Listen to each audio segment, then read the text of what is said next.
enough people, like a large enough audience that would come in, and especially with the political climate at that time. So look, my rhetoric kind of normalized it. I saw Pepe would not be Pepe if the app was as large as today, because it's everything that I can say. There are a million people like me that rhetoric just exploded, and I mean, it's just kind of like. But Pepe, you're not the source of the rhetoric, and you know, if you're gonna sit here and reminisce over the nostalgia of your glory. I'm not reminiscing. I'm talking about the realities of Clubhouse, like. The realities of the conference call. If you look at all of the people that did rooms, like just you can count them. Think of all of the people that would consistently open big rooms. There were people that absolutely eclipsed me. Way better than me. Wow. But you have to ask yourself. What? They all left the fucking app. They did something else. Where'd they go? Where'd they go? A lot of them tried to do it elsewhere and failed. There's the only one that really stands out to me is that Mario Narwhal, whatever the fuck his name is. Mario Narwhal. I feel like there's a lot of like international. See, that guy's got a huge audience. You know, you've got just like 3 Ashkenazi Jews on here, a couple Schwartz. You know, your audience isn't really very big, Dr. Pepe. So, you know, that's what I'm saying. When you reminisce about the glory, you're not trying to get big. I got it. Yeah. Okay.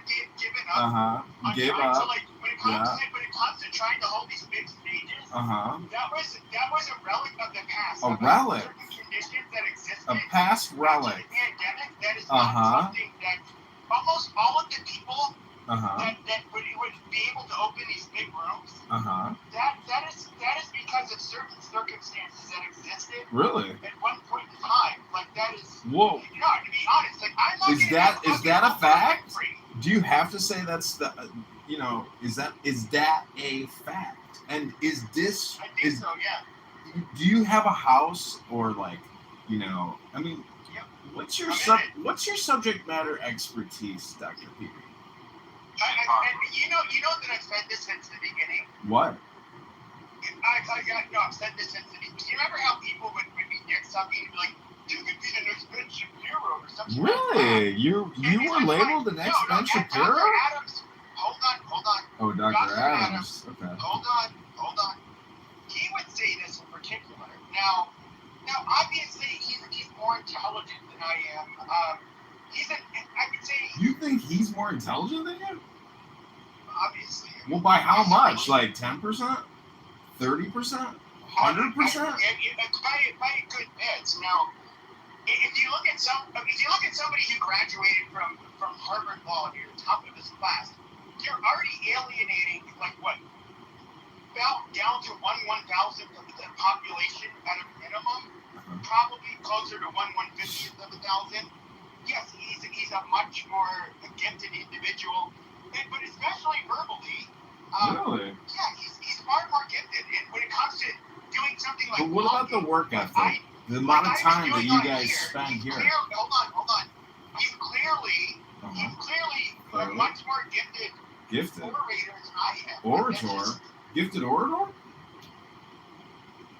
Yeah, obviously. Obviously. But anyways, they were saying this shit, and when it came down to it, what I would say to them back then was that, well, the reality is, like when it comes to me, I will not listen to, for entertainment, anybody that is not generally an expert at something. Really? I'm not an expert at anything. Really? And so I always knew that would time wasting. You could be labeled an expert time waster. Now you do get like the people like Andrew Tate. You do get the people like You do get the people like even Joe Rogan, but to be fair, he was a pioneer in the podcast. Big time. But he's also very humble. He doesn't super humble dude. And most of his podcast is him literally asking questions. Yeah. But most people, they are not an expert at anything. There's something really funny. Somebody posted. Oh my God, where are my reshares or whatever?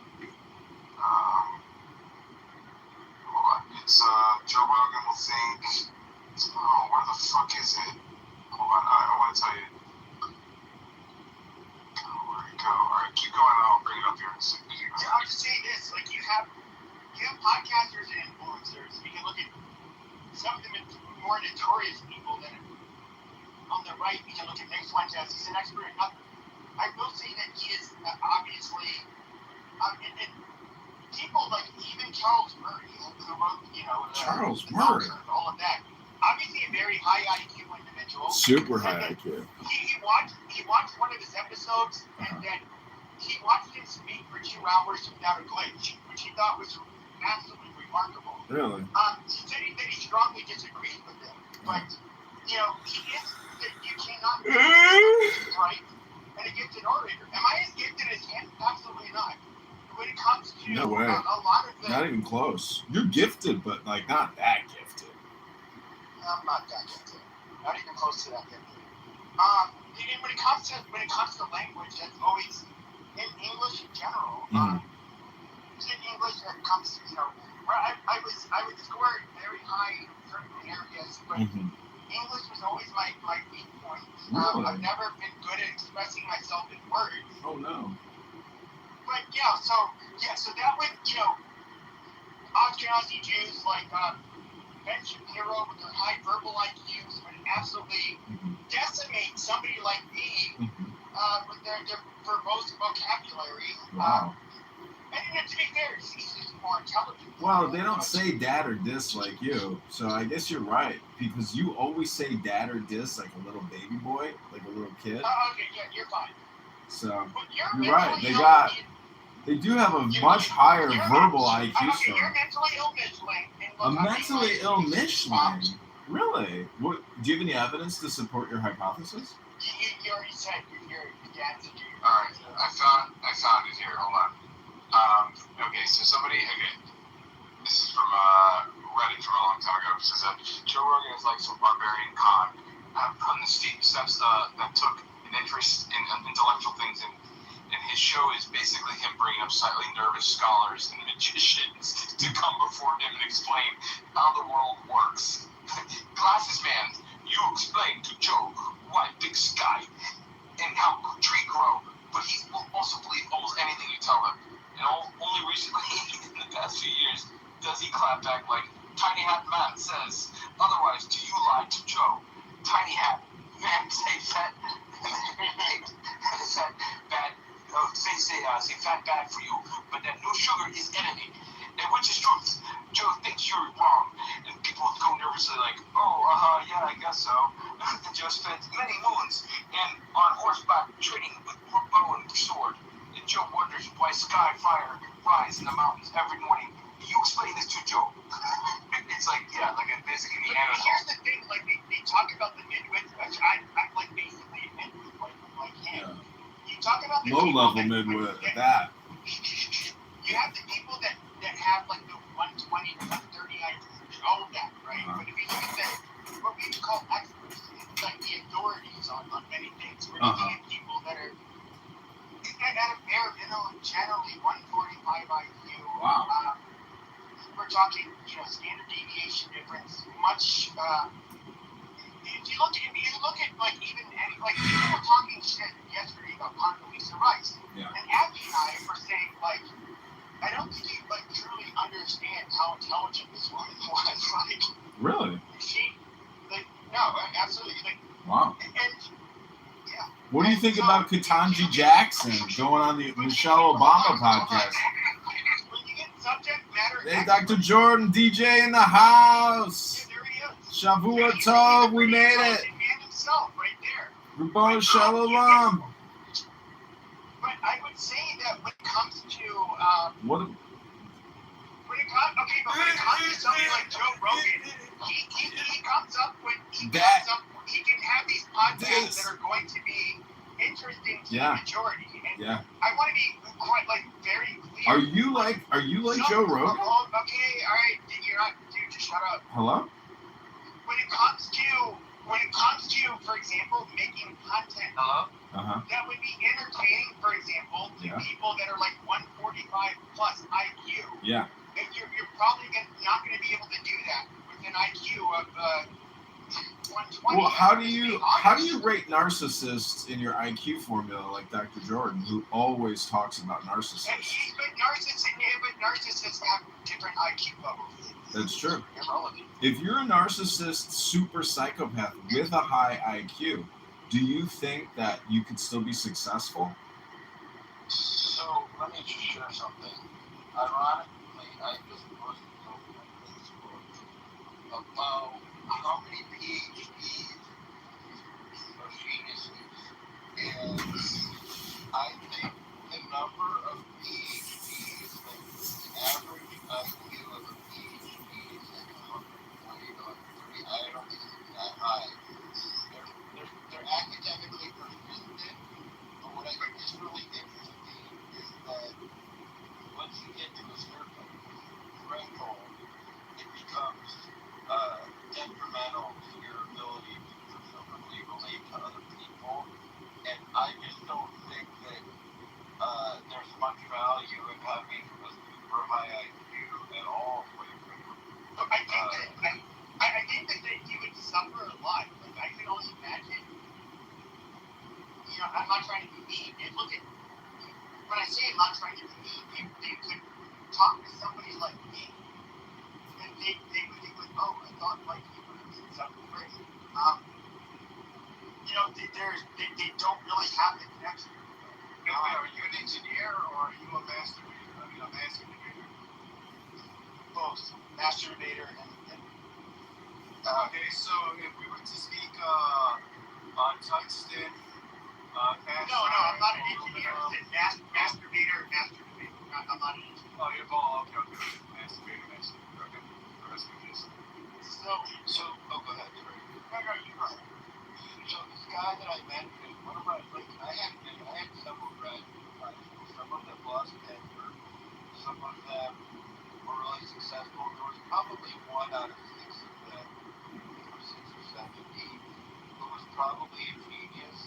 He was the least successful, and I think it really got in his way. Like, he was so quirky and so thought so differently than people that it totally just kind of sabotaged him.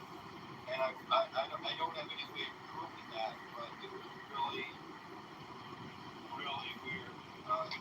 But do you think that would be like a lonely, miserable existence? Like I think I've thought about. I'm like, well, he wasn't quite like the Unabomber, but this guy was a party. Like this guy actually. So what happened with him was, not to go into great detail, I think he spent a lot of time hanging out with the college co-eds, not like flirting, but just like hanging out. Like he liked to relate with the younger people. He didn't get along as well with the professors, and he tried to almost be too cool. And yeah, he was really funny. He had a great sense of humor, but he could I don't know. So my point is, I don't have an answer or a formula other than today. I think when you get super, super smart, whether you have social graces or not, you automatically become more socially awkward because you start to think in dimensions maybe that others don't.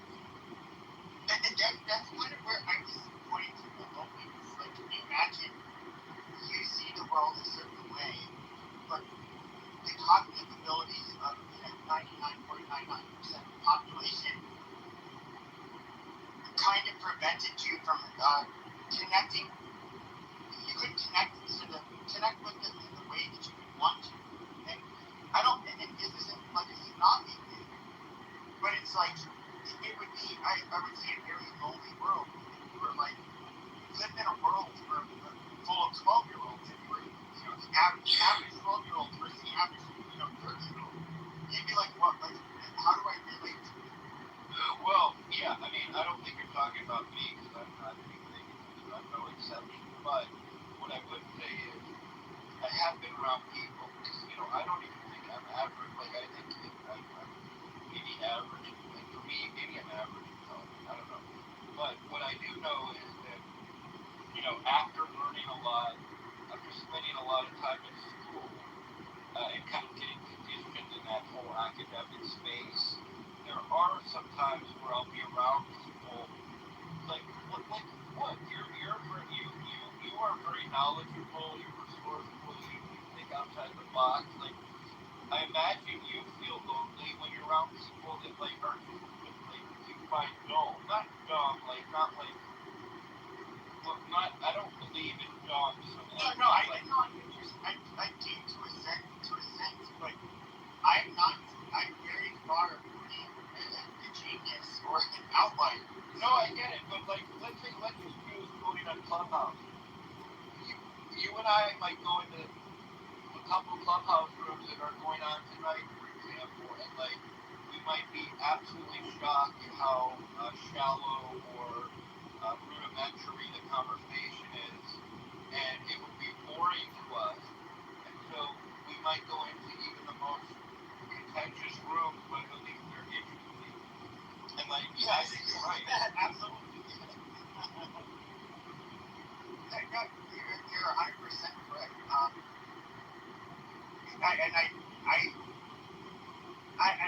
have to, and I'm not saying this in a snotty way because I'm not amongst one of them. I can only imagine what it's like for these super smart people to be, just into, like, when you're talking about somebody with, like, let's just say, like, 150 plus IQ, as rare as they are, it must be, like, really hard to find, like, a genuine connection. I would say, Dude, what are you talking about? If you're super intelligent, just because you're super intelligent doesn't mean you can't have affectionate, considerate, respectful relationships. What the fuck are you even talking about? No, that's not what I'm talking about. Like, if you have, like, when you have any kind of intimacy, I'm not talking about sexual intimacy, but, like, things that would be shared in a friendship, you would have to have, like, a level of connection there. And yeah, that goes with any friendship, dude. But even, like, for example, when it comes to a wife, like, what would, okay, so, like, I look at somebody like, let's see, Mark Zuckerberg. He married a lot of people who are, like, making fun of him. Oh, you married this big Asian. She's a pediatrician. Very intelligent woman. But for him, the pickings would be slim. He has to find, because Mark Zuckerberg, despite what you think of him, he's an incredibly intelligent individual. And how many people how many women, should I say, are actually able to have an intimate relationship with him where they both would have a connection with you? It would have to be somebody, like a woman, with an also kind of like an absurdly high IQ. Yeah, but maybe he doesn't have, like how do I mean, yeah, he's a doctor, but do we know that he has exceptionally? No, I don't know that. I don't know what I'm asking. What I'm saying is, maybe he dated her because, like, in the Jewish community, we tend to be directed to date, not directed, but we tend to draw people in high professions, and Jewish men like Asian women. Now, I don't see Zuckerberg dating an Asian porn star because he probably was in circles where he likes, people who are more on the academic elite end, but he may just be like I don't know. I think you generate a really interesting question. I wonder if she's like a super bright, like in other words, maybe anyone that he marries, he would force intelligence, no matter how smart she might be. But you know what's really weird is I see. So Mark Zuckerberg started like training MMA. Of course, he's very careful. He's a very bright guy, but and see, like, he would go to the fights of some of these MMA fighters, and I remember watching a clip or two, and the wife was involved. She somehow became friends with him. Now, Mark became friends with these MMA fighters. Now, that was just statistically, obviously, are going to be a lot less intelligent than him because he's such an outlier. And just like kind of watching how Mark can joke around with them, but his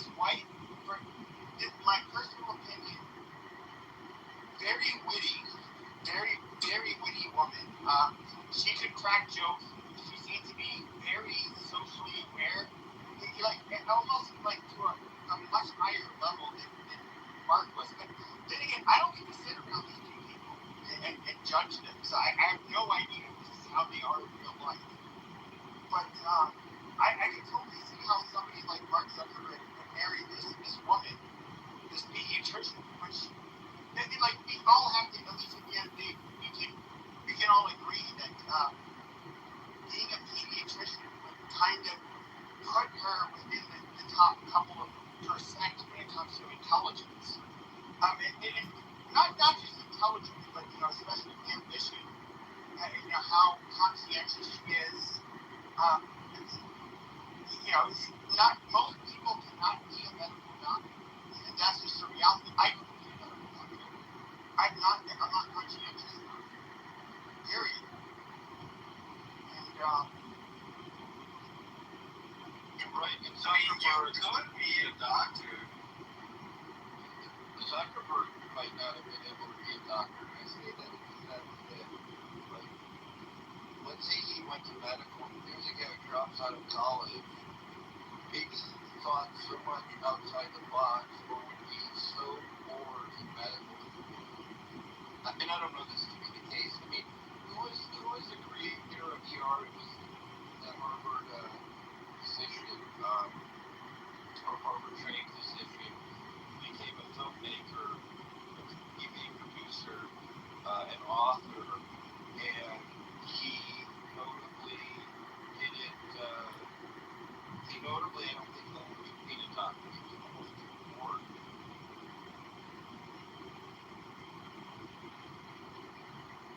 See, people get, in my opinion, people get IQ wrong because how do you factor in someone's evil malintent, immorality, unethical behavior into the IQ equation in a competitive environment? So I don't think that you are related. they are related, because because if you consider yourself intelligent, you have to consider what could happen to you as one of the participants in this supposed competition. For sure. So I remember this was an abnormal psych class, and Dr. Martin Short, Dr. Marty Short, the comedian? No, not the comedian, obviously. And so he said, like, how many of you are superficial? And nobody raised their fucking hands. He said, no, every one of you are superficial. And he went into this kind of, of course, he leads the goddamn department. And he's teaching a 100 level class, but there's like several hundred students in it. And he's saying, like, okay, well, if you see somebody with a car that's broken down in the middle of the night, it's just this old lady, you're going to make the calculation in your head that, like, oh, she's harmless. If you see a guy that's big, strong, especially if he had tattoos, of course, this course that took over 20 years ago, tattoos were correlated with criminality far more back then, you're going to be more hesitant. And he then went on to talk about Ted Bundy. Ted Bundy, at least from what I remember from this lecture, was a fairly articulate, intelligent, nice, very presentable person, I would say, at least. And so what would end up happening with somebody like Ted Bundy? You get this guy that is very well spoken. You can tell he's intelligent. What do people automatically do? Well, you're intelligent, you're well spoken, you're educated. Therefore, you're a moral person. You walk down the right path. However, he would disarm you with that so perfectly. Of course, I'm sure he was charismatic and all of that shit. But then he would be your worst fucking nightmare. He would lure you into the perfect stuff. That's like a woman's dream on man.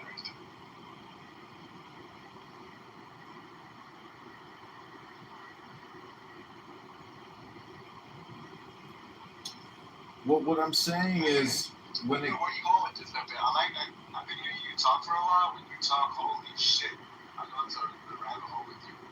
But well, no, I was just saying that, like, you're right. Like, I was talking about morality. You actually reminded me, because I was trying to think of, like, what I was talking about. But the morality itself, if you get this person that you were trying to tie morality to how intelligent Intelligence. Me, you are. look. And I was pointing out Ted Bundy, who is educated in. You are the worst, Pepe. He was the perfect fucking monster. He was the worst goddamn person, if you were a female, you ever wanted to get in a fucking vehicle with. See, Pepe, you gotta look at this, look at it in terms of like a military conflict between two generals, and another general outsmarts and kills the other general, even though he had a lower IQ.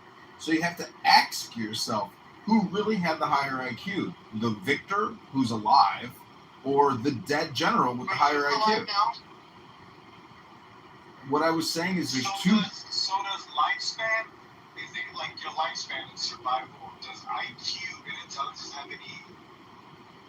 Do they have a in a way, if you believe in evolution, like, only evolutionarily speaking, the reason why people have certain traits, first of all, a lot of people are going to find this offensive, I'm sorry, but you can look at different animals, not ones that were bred, like biological, or human, or bioengineered by humans, like dogs, like, you can look at wolves, how, like, where they come from, for example, the subcontinent, they have different levels of prey drive, they have different, they have to evolve to adapt to their environments. Their plumage, every day is different development. And then when we look at, I don't know, like people, I am one of those people. Dr. may disagree. I don't have the answers. I don't, I'm literally shooting in the head. I do think that, and this is kind of a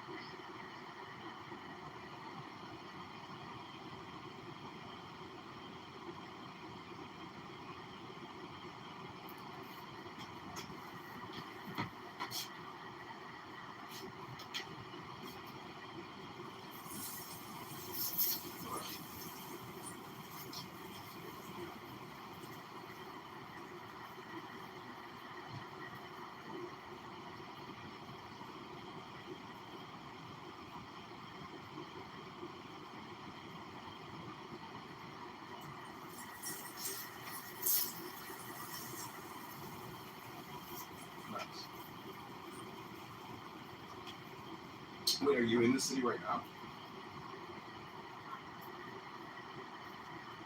Oh, I see.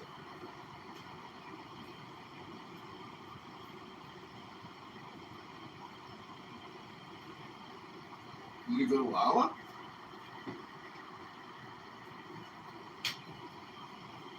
Oh, wow.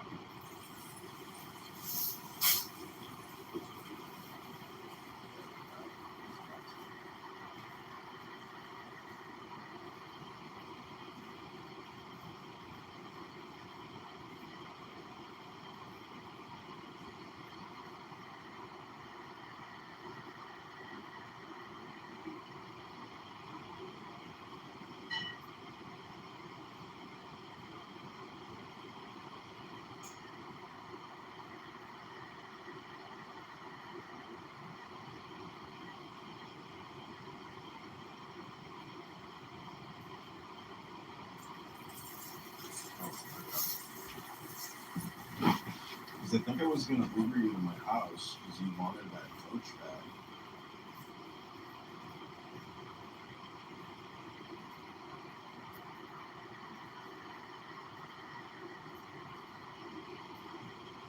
Yeah, I think it was going to cost me like $120 to Uber you here.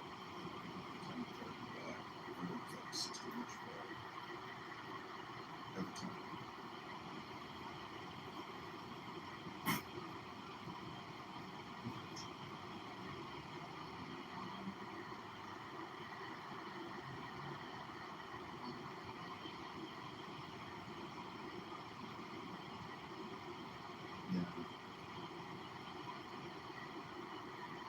So what are you gonna do? You just gonna stay home tonight, call it a night? You wanna maybe get together this week?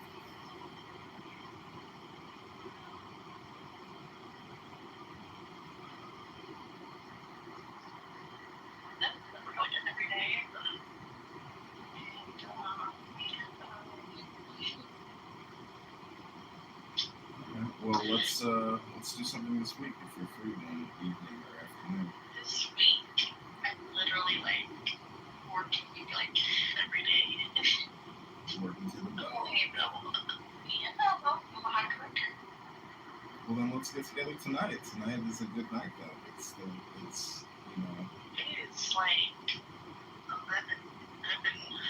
away. I'm just trying on, I'm not trying around the middle of the sleep. I'm showing myself every once in a while. I try off the necessarily cafe. I went early in the morning, very early, and it was amazing. It's worth it. I didn't even wait in line. Have you ever been to the Dock restaurant at Montrose Beach? No, you haven't. Just a cafe person, I guess. Yeah, it's like a casual restaurant, but it's right on the beach. It's next to a forest preserve with like wild birds. It's really cool. It's right on the lake. Do you live up to it or something? I live in the northwest side, close to O'Hare. Hair? Is it like a Rosemont or something? Yeah, Rosemont's close by. It's like 10, 15 minutes to the west. Oh, they're like all the way up in air. Yeah, Lake Osage. That's like, it's like,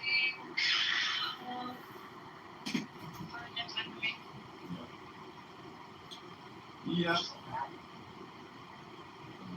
is like where you grew up. I grew up in Chicago, Vegas, Kitover, and I moved out of my parents' house to Woodridge. Wow.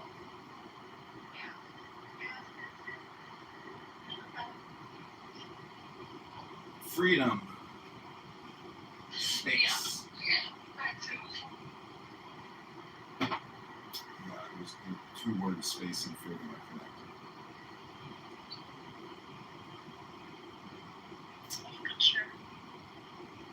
So you're not looking for a sugar daddy. You might be looking for love, but I'm 43 and it's too old and out of the range. So what's the accommodation? You're gonna make a set aside for me, like a special waiver? You're gonna give me like a waiver as like a non-potential, but still a potential date.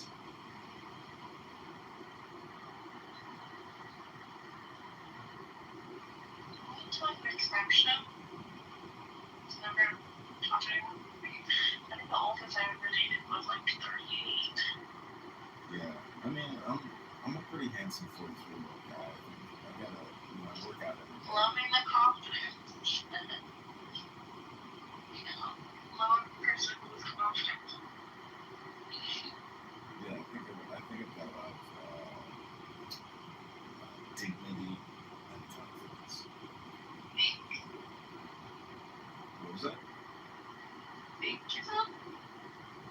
Well, I mean, you have to think the thought, but I'm pretty humble. But yeah, I mean, I like dignity. I think I've always had confidence in approaching people.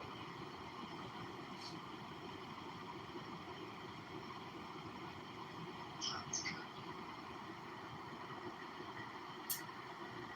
All right. Well, what else? I mean, we can probably work something out, though. Yeah, we can at least meet each other. I think we can take I don't know, I've never had this before. I mean, like I make pretty much good money and everything like that. I think it's time-wise, I guess, because I know someone pushes like, spoil every now and then. They spell us up a lot, but I'm like, need. I'm trying to think of something. Yeah, get some ideas here. For you, baby, heaven and earth. You know, that's my policy. If I can give you heaven and earth.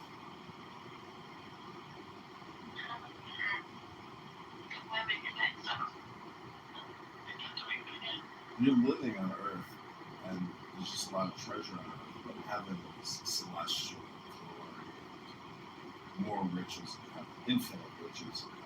speaking of heaven and, religion, I was like, one thing came into my head was when I took this homeless guy at 20, and he's like, he said I was like, I was reincarnated to like his daughter or something. I'm like, what? Interesting. Interesting. I always try to have $1, just $1 to give to unfortunates. Huh? I usually only give out $1 now, never like big bills, just $1 to confirm that person's existence and say, this is for you, strength and joy. Sorry, I wish I had more to give you. Here's $1. I took like 10 to 20. To homeless people? Yeah. Damn, there's just I too many really homeless go people. there every week to like withdraw cash just to give it around. Damn, St. Liliana. That's just me, or I'll like get them food or something, or I just hate walking past them and just like doing nothing about it. It's just I can't. I have too much money. Yeah, but you can still experience the same empathy for $1 instead of $10 or $20. That's all I'm saying. I mean, $10 can give them like a meal at least. Okay. But one is like it's like a spiritual thing, one universe. So it's like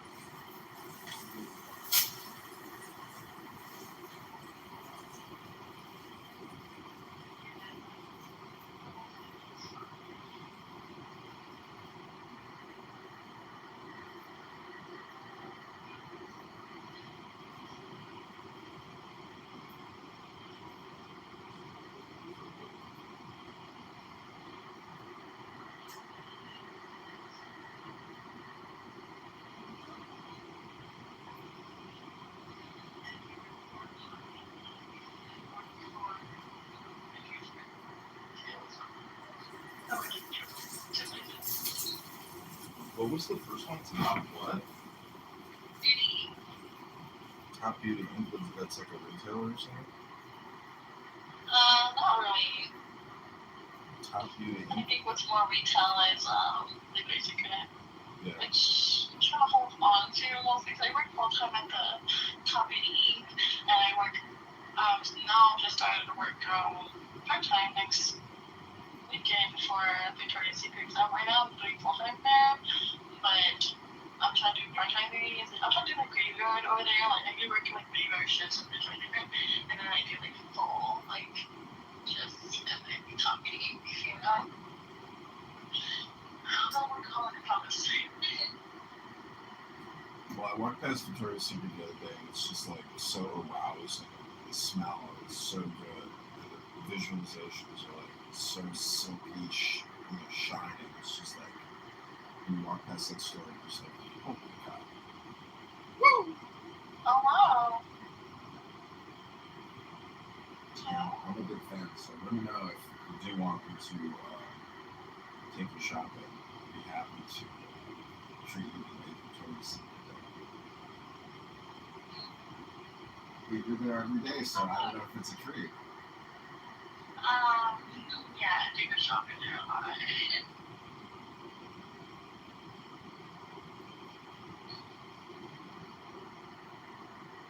don't know what I want though. I mean, I already did something there, but I really don't know what I want. I feel if I want something, I want it now, Well, I think a lot of the, I guess a lot of the outfits really are for the partners. So Huh? I'm saying that, like, the outfits for lingerie, like, your partner is like buying it for that person. No, that's not how I sound. I think you're making mix up with mostly just Victoria's Secret intimate like sexy area. There is Pink. They're known for selling like their beauty products and mostly like their clothing line. Just like bags and like just beauty and fashion. And that's what I love and I'm inspired and that's why I'm passionate about it. It's just beauty and fashion. And I work for it. Yeah. And Do they sell athletic leisure wear? I have alternate athletic wear in between secret and pink. Do you go to a gym to work out? Yeah. My dad just started walking back in. I think a lot of it. I thought that was great. Body, but just like big, but I'm like, girl, come good. Yeah, I think I'm more middle. But I won't say I am. I'm like really good ass, but I think like more like slender, more a little bit more thinner, you know? Since I've been going to the gym and just I go out a little bit outside for the temperature though, mostly. But no, it's been great.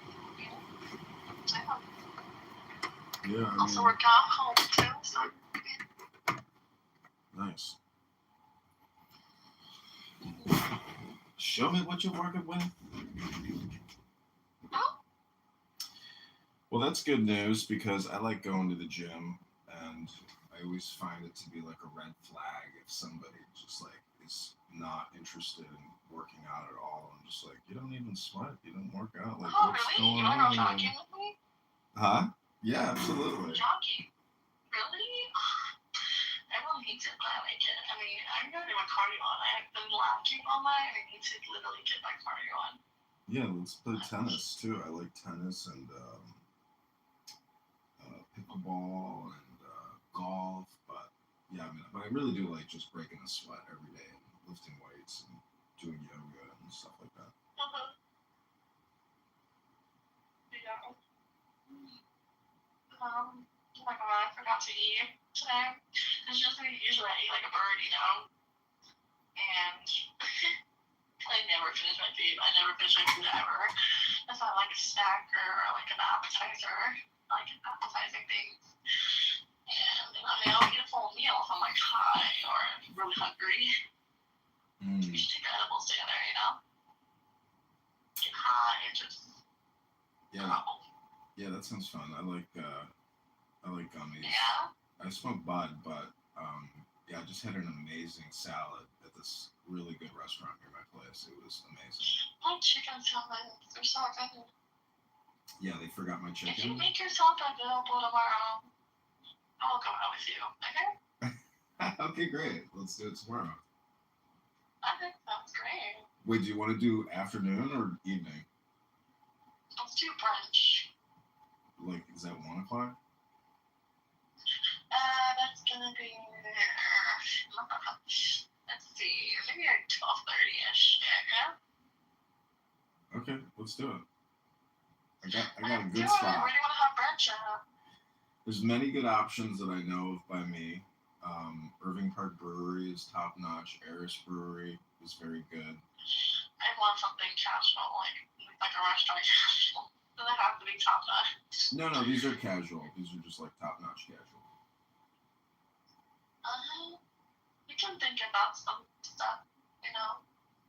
Yeah, No. I mean, there's lots of good options. But do you drive? Yeah, I'm thinking about it. Do you drive or do you need me to send you an Uber tomorrow? I don't drive, but it's funny because I have a car, but I'm learning to drive. Trying to drive like perfectly to be able to be driving You're to the learning? city and stuff like that. Wow, you're still learning. Oh my god. Huh? Well, I can teach you. I'm a professional race car driver and a defense driver coach. I'm not racing.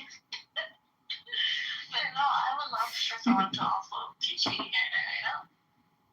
Yeah, I'll take you to a big parking lot. You can drive my car. You sure?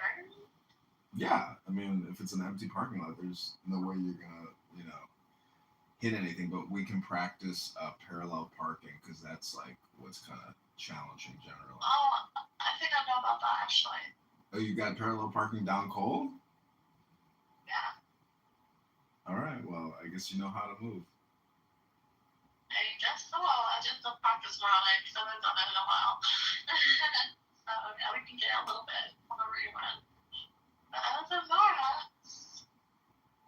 I don't know what to do. I don't know what to do. Well, tomorrow we can work out. We can play tennis. We can do brunch. I just did leg day, so I kind of need to rest those legs from it. Oh, well, we can do Oh yoga. gosh, I was working out with my cousin like in the morning, and he made me do his workout routine, and it was crazy. I was crazy. Okay, I couldn't handle it. But I did it. For over an hour, and oh my gosh, I cannot really walk. I'm walking, I'm sitting, going up those damn steps. A lot of stairs, by the way. I can't. I don't know. My legs need to like rest on that right now. Well, I've got a yoga studio in my house with Thai mats, and it's it's nice. It's got a mirror, and I got weights and all that stuff. But it's a good place to do yoga, or we can do yoga at the I'll park. do that workouts and yogas with you if I like feel more comfortable with you, you know? Yeah. I usually do that with people I feel like more comfortable, like I got to know more with, you know? Yeah, 100%. Yeah.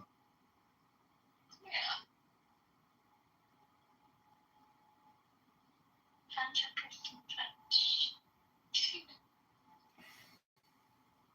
Thinking about ordering food or something at this point. I thought you were in an Uber. Are you at home now?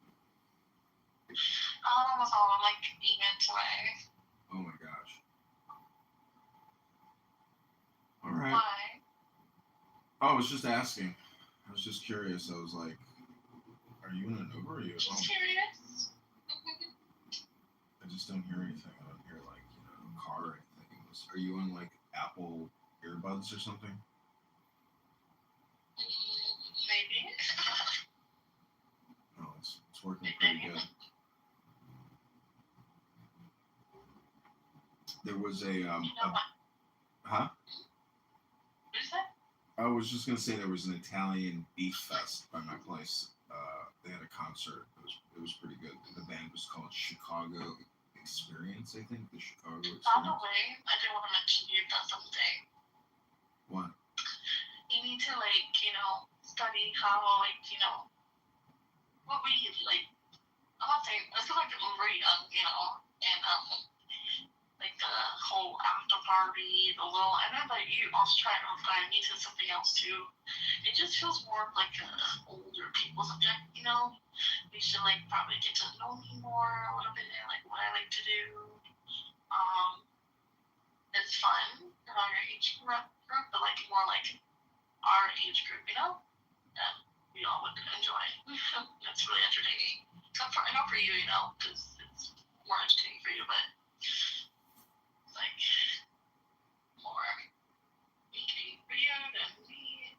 I would really to participate, but just not something I'm familiar with, Yeah, I mean, I don't really know you, and I'm just slinging sentences, but yeah, I think it's because you also confuse our age a little bit, Like I like this. Do you think you're like a mature person, or are you still like how do you view your like maturity? I'm rather date someone who's in their older because maturity level, and more consideration, into it. Mm-hmm. And I've been getting pretty good reviews on being older people actually, but I dated one person who was very older, who was like 30, and that didn't go well because I read him and I just didn't feel right. He is not a good person. But yeah. What do you do for a living? I work in political consulting, and I'm a landlord. I own an apartment building, and I'm a retiree from the United States Army, so I get a pension from the Veteran Affairs from the government. Sounds good. Yeah, life is good. I'm happy and successful and enjoying life. That's good. That's exactly what you should be doing, Live a life. You only live once, Do you know how many seconds you get on average? How many what? how many seconds you get to live on average? No, you can tell me that. You get. I calculated it. You get 2.5 billion seconds on average. Uh-huh. So make every second count. Everybody's born a billionaire. I mean, I don't think it's a thing right now. I can't think of something I want. I don't know what is something that I do want. I don't know. You want to smoke? You want to smoke a joint? You want to smoke a bowl? You want some chocolate ice cream, rock and roll? I'm trying to think of something I would know that is at me right now that I would want right now. You know? I don't know. What do you want? I don't know. That's what I'm thinking. I don't know. I think it was a nice day in the city today. It's great. What was that? It was nice day in the city. It was just a little foggy and wet and a little cold, you know? It was a nice night out. I mean, sunset. It was, it was a beautiful night. It was beautiful. It was a really beautiful night. But, how are you? How are you, though? I'm good. I mean, it's been like a crazy 48 hours. Because I went down to the House of Blues on Friday night, went out last night, and just like feeling good, rested, relaxed.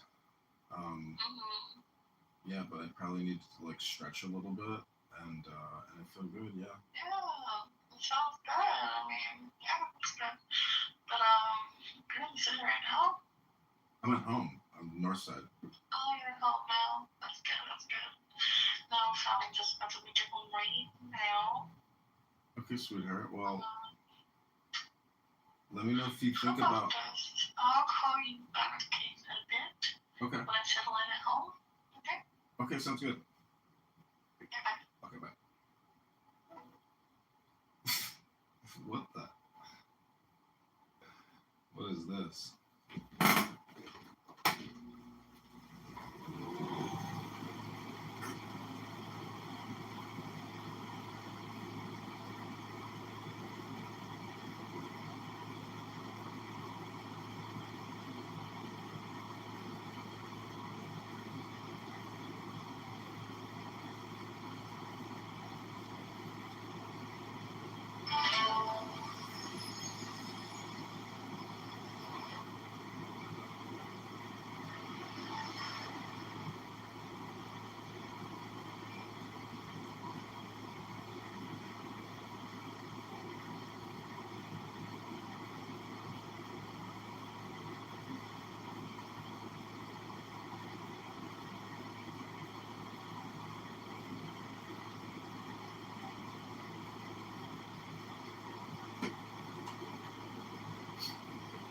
I think this chick's gonna want to come over to my place tonight. Fuck.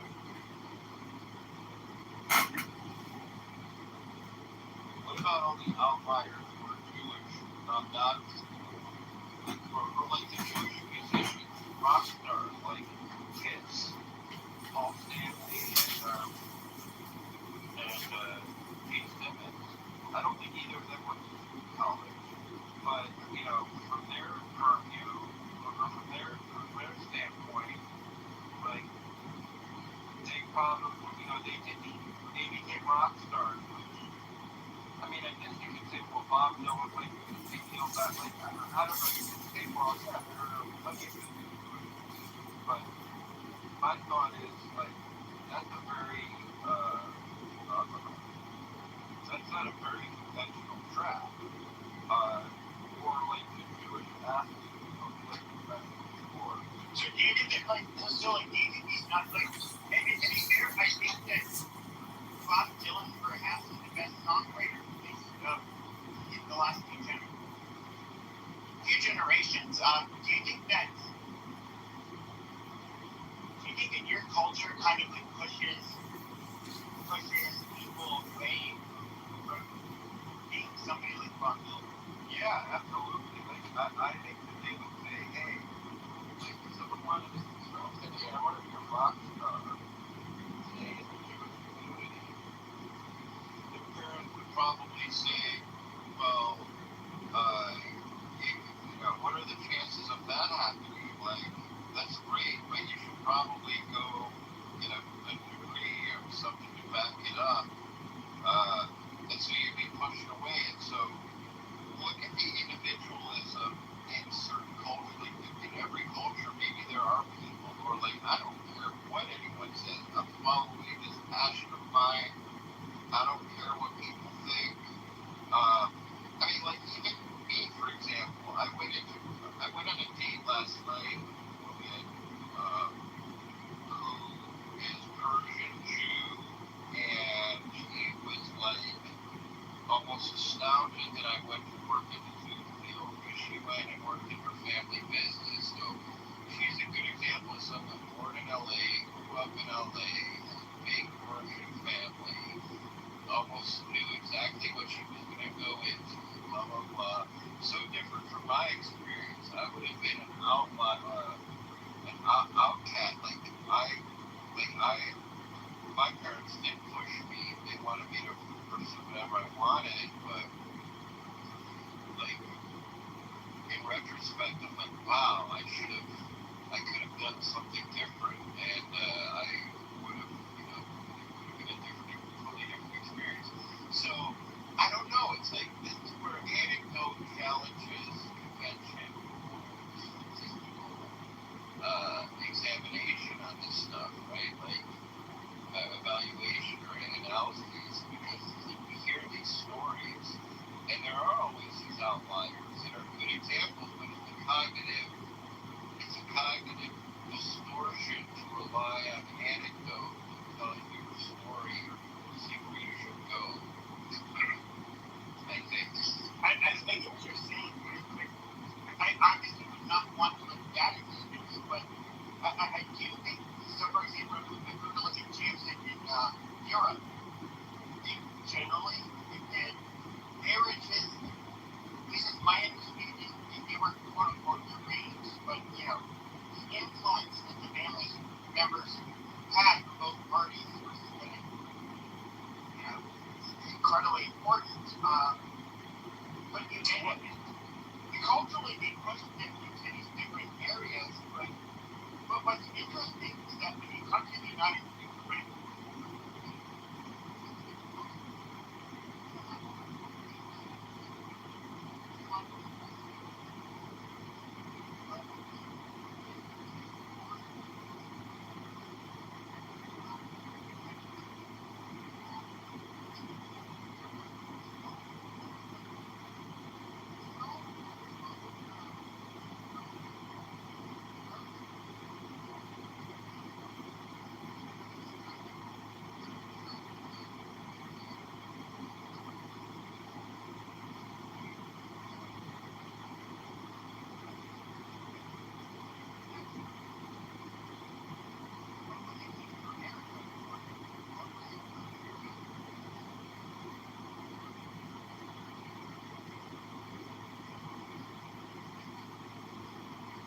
don't have to.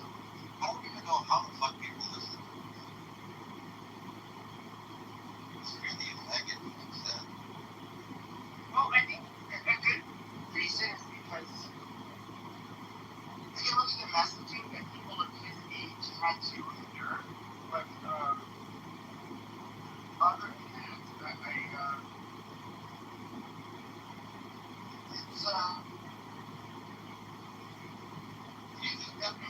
if you look at people of his age, our country is far more active in immigration. Some of the lefties are also on this side of it.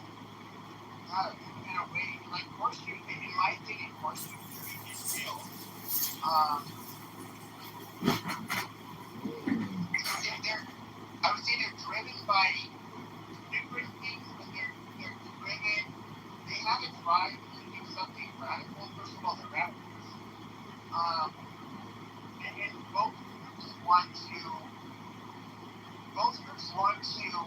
either do away with the system or bring it to its knees. The far right is they're different from conservatives. Conservatives, like for example, a lot of people like to bring up fascists and all of this stuff and tie this to the right. Yes, they were right wing for where they were. And even, we could say even right wing overall, many ideologies, but these are people that they are revolutionaries.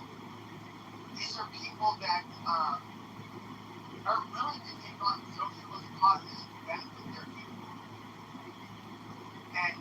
But I would say like the main difference between the far right and the far left is that their people, is like one of the biggest differences between the two. The far right is willing to do mass purges where the far left, has killed a lot more people than the far right. But who they consider their people are people who are politically advantageous to them. And who are, I guess, quote unquote, true believers in whatever fucking system they have.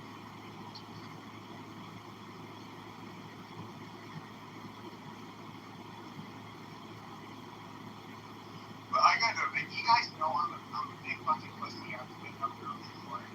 So. You have things to do. It's not really pussy. Yeah, you're also super low IQ, so you have to rest up because you don't have the intelligence to figure out some other type of way to make the green beans without having to go to sleep on a schedule and anyways, what I'm trying to say is if Super low IQ. All right. Good night, everybody. Well, DJ, it looks like round 3 Pepe had to take leave yet again. An inferior intellect here. And I'm on other platforms, as you know, and if you look at engagement metrics, you would quickly realize that this app is actually for brain rotted out people who think there's actually some type of audience here, which there is not. Well, it's funny because you love to hate on this app, and I don't know entirely why, because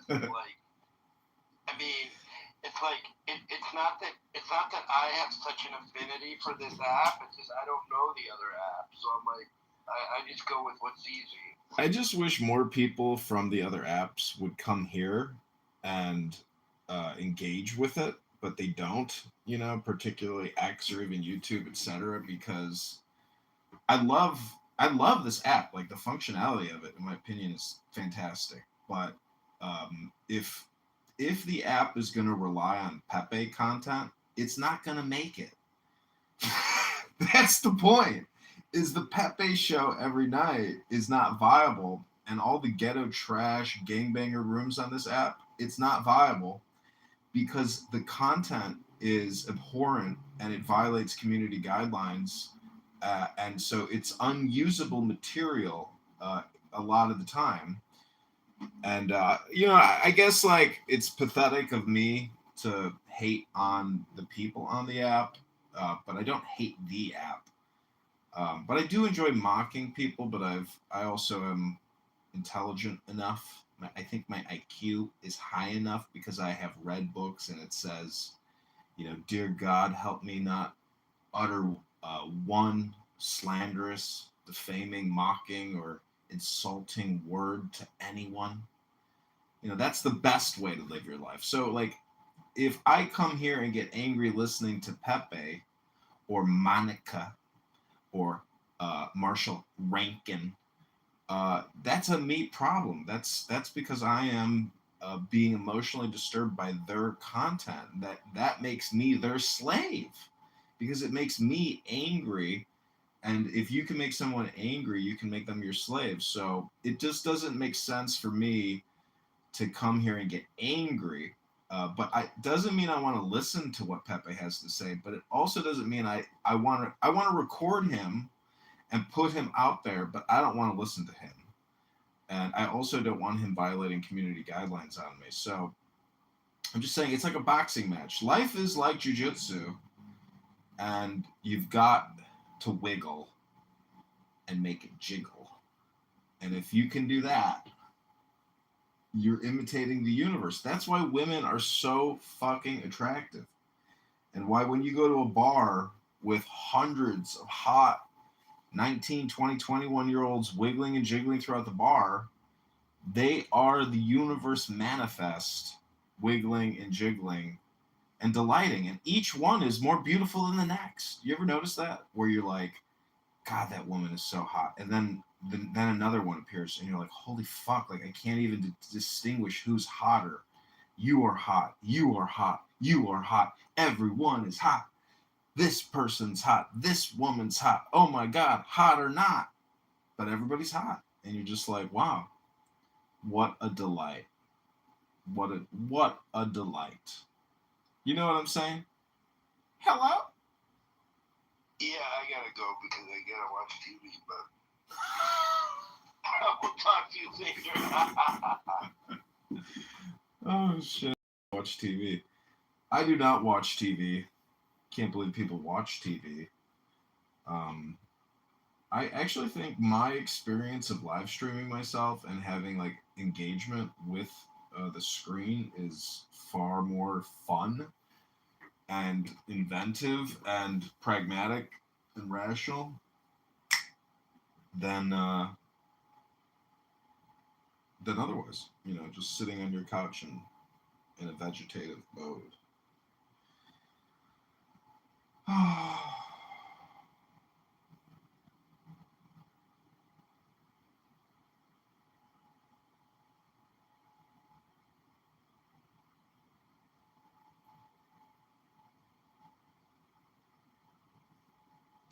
So I'm waiting for this chick to text me back who might be coming over to my place. I'm going to give her 3 minutes. Otherwise, I might go out for the night because Lollapalooza let out. So there's all these like hot chicks dressed up, probably looking to have one more round three, you might call it.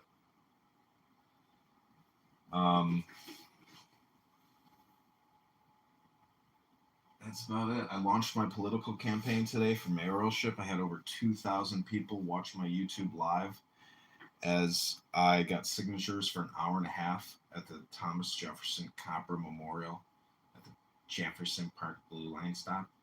Is it Thomas Jefferson or is it Jefferson? Yeah, Thomas Jefferson. So that was a big success. Filmed multiple concerts today and yesterday, bands, musicians. I just label everybody the John Kitover Band. Overall, very successful. And I'll be ready to submit my petitions for the mayoralship shortly. I'm not going to go the full 16,000 minimum that I would need, or 12,500 or 35,000. So I'm just going to do a write-in candidacy, and I am trying to raise money. I updated my antidote pages today, and I'm going to keep creating more antidote pages and try to raise money. Because if I can't raise money, I will go out and get more signatures. But I ran the numbers. I would need to get 500 signatures a day for the next 2 months just to get the minimum, which makes me think that it's impossible. Like even the other candidates in 60 days, 12,500 divided by 60. So let me see what that number is.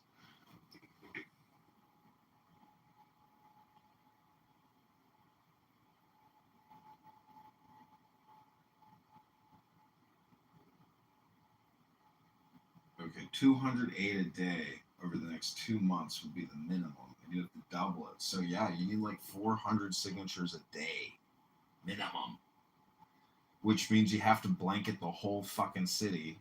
You would need 20 people getting 20 signatures a day, which is the real number.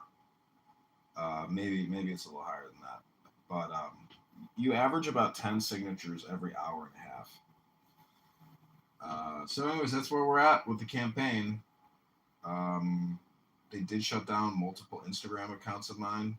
The John Kitover account, which had almost 600 followers and 1,500 pieces of content that took me fucking many years.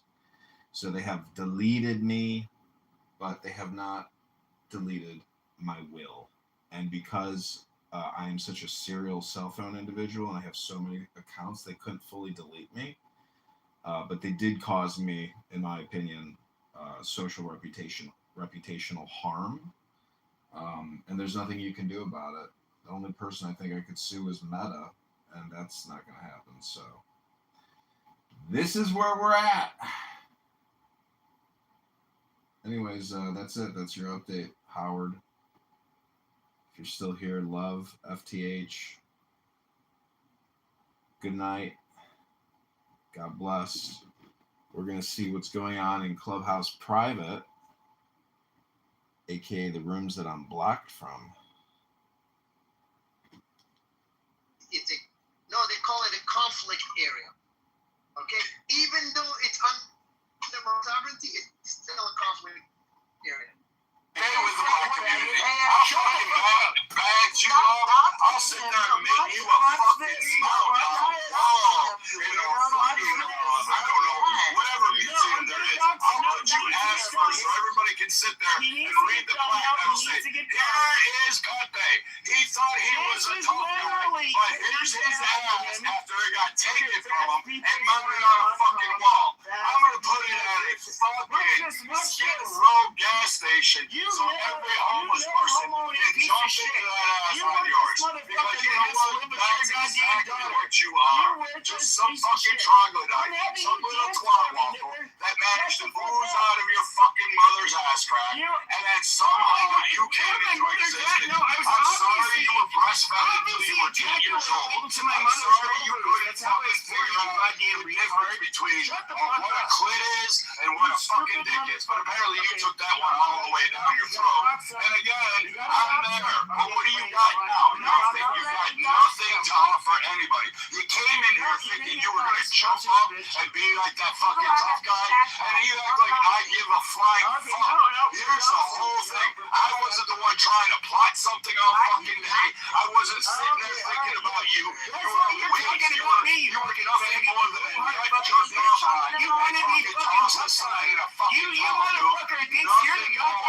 nothing more. And as far as my kids go, my kids have jobs. My kids have degrees. My kids are hooked into homes that I pay for. They have their cars that are mine that I pay for. They're all that shit, motherfucker. So clearly, your dumb ass can't even get your mom fucking Metamucil to help her with her fucking whatever shit matter is. So you know what? I guess, motherfucker, instead of trying to eat the hands out of your own shit, maybe you should clean yourself up, actually get a job, get something that's actually provable that you can be, and figure out what the fuck you want to do with life. Because quite frankly, you're fucking retarded. You haven't fucking done shit. You haven't done shit. Looking over years on this one, and it's the same fucking bullshit, fucking rhetoric over and over and over and over again. And you know what, bitch boy, you can't even make it to be a cowboy for anybody. You couldn't even wipe somebody's pocket. You couldn't even touch anybody's thing. You know what, you're too fucking agony. You literally sit white, like you're some fucking orange fucking creasicle. I'm just gonna call you the creasicle from now on. Because you're the orange white supremacist. If that was ever was one, motherfucker. With your fucking toupee on your head, acting like you have some fucking comment whatever shit there is. Like, you make fun of Donald Trump, like, shit, dude. Just like you've never done shit your whole life, you won't do with shit the to fake me. hair that you got going on. There's a reason why I won my milk to you. Because you are somebody who's done nothing your whole life. You are a worthless piece of fucking shit. You will make just like how you've never done nothing your whole life. You won't do shit to me. Idiot, Dad. You did that shit, dude. And you already admitted to coming out of the closet. You were know that you have your own individual self-esteem issues because you're battling with the fact that you're a closet homosexual. Not to mention that you're probably one of these guys that and I know you're going to get tabs. Come on. Stop fucking telling me. You're going to get tabs. What you got? What you got? When are you going to tell us you're married to a man? When are you going to tell us you're married to a man? When are you going to tell me you're married to a fucking man? You fucking piece of shit. What is it? You know what? For the first time in my life, when you get married to that guy, I'm going to run for smiles over you. I'm going to hold that motherfucker back at you for not making fucking ramen noodles right, or not making fucking whatever TV dinner you're throwing in there. I'm going to hold that sucker to you for all the times you told all these women you wanted to rape them, motherfucker. All that shit, you know my name. I told you I like that. I'm going to nibble on your ears. I said it. I told you that. I'm going to grab you on the back of the hair, slap that ass so hard, and I'm just going to keep going. You can't even look at this room. Here you go. You went after me. You're a creepy piece of shit. Motherfucker, let's go. Your mother. I'm going to take you to that shit. I'm going to take you to that family, Brad. I'm going to make you mine. I told you that shit. You're not going to do You shit. lost Your lineage is in the contest against manhood. You forgot. It's manhood. This isn't fucking smuggling, man. It's that isn't fucking that's why you have to go on. You have to prove that you're a goddamn man. You Do you understand the difference between you and I? that you I can't don't do. go on an app I'll to prove prove that you're a yourself. fucking You're a man. call center Right? Because that lives in that is not healthy. That's not in a normal. fucking suburb. If people are going to respect naturally, you people can't will fucking respect you achieve as a anything man. on your own. If you're a fucking man, you're a whiny goddamn that you man. thought that was handed Once down to that you. people Like, want, what do you have you to want offer that's people to so white basically supremacist? look at you as a goddamn man. And you came in this You're a dumb, narcissistic piece of shit. you could have this life. So you know what? I'm going to enjoy this shit. I'm going to enjoy holding your ass everywhere you go, motherfucker. I'm going to be in your tree. Every time you Just feel like you've never done you're anything going in to your wonder, life. is today the day that Brian's going to taste it? Is Brian going to be the one that fucking comes up and gets me from behind?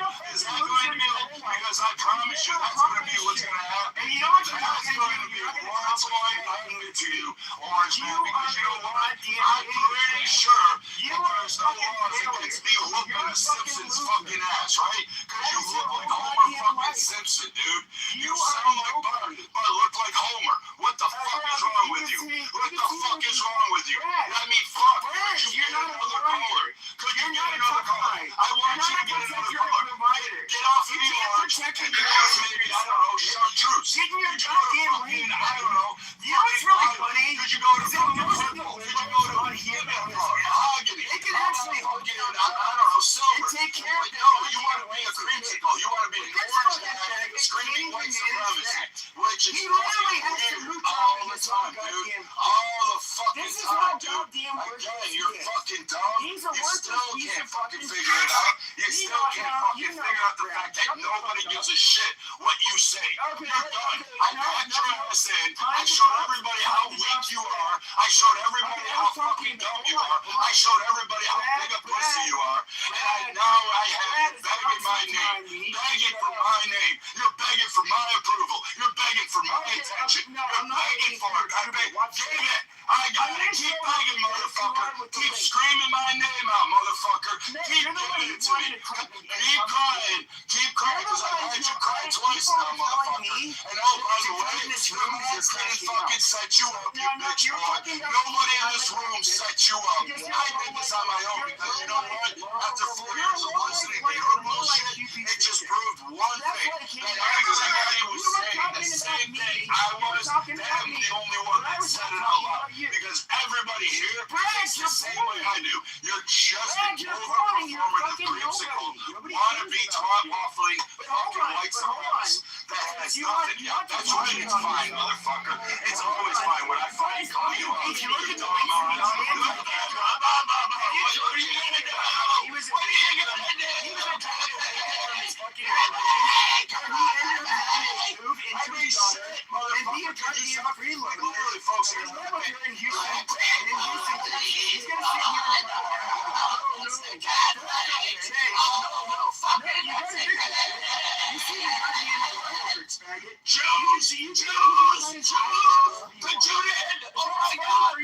I'm waiting for you to do the Zeke Hell shit. I mean, at this fucking It's point, time for a whiskey. what the fuck is your fucking issue? And then you went out because you had somebody who was just fucking on the stage, and you fucking tried to tell her like you had some fucking power to be able to tell her to shut the fuck up. Like you think you had any fucking power over anybody at this point. So you know what? You know, you got your room, you did your little practice, you did your little workout, you did your little tiger thing, you did your little round. And you know what? You keep fucking crying at this point because again, I'm gonna fry you like a bag of popcorn. I'm gonna talk to you now as you have my way until you know what? I was watching it. I was taking it, dude. Square head. You want to say some shit. You brought a piece of shit. The only time I ever say the word anything was after allowing you to live up to the hell down your shit. Your mother waited for. That's what's a fucking good.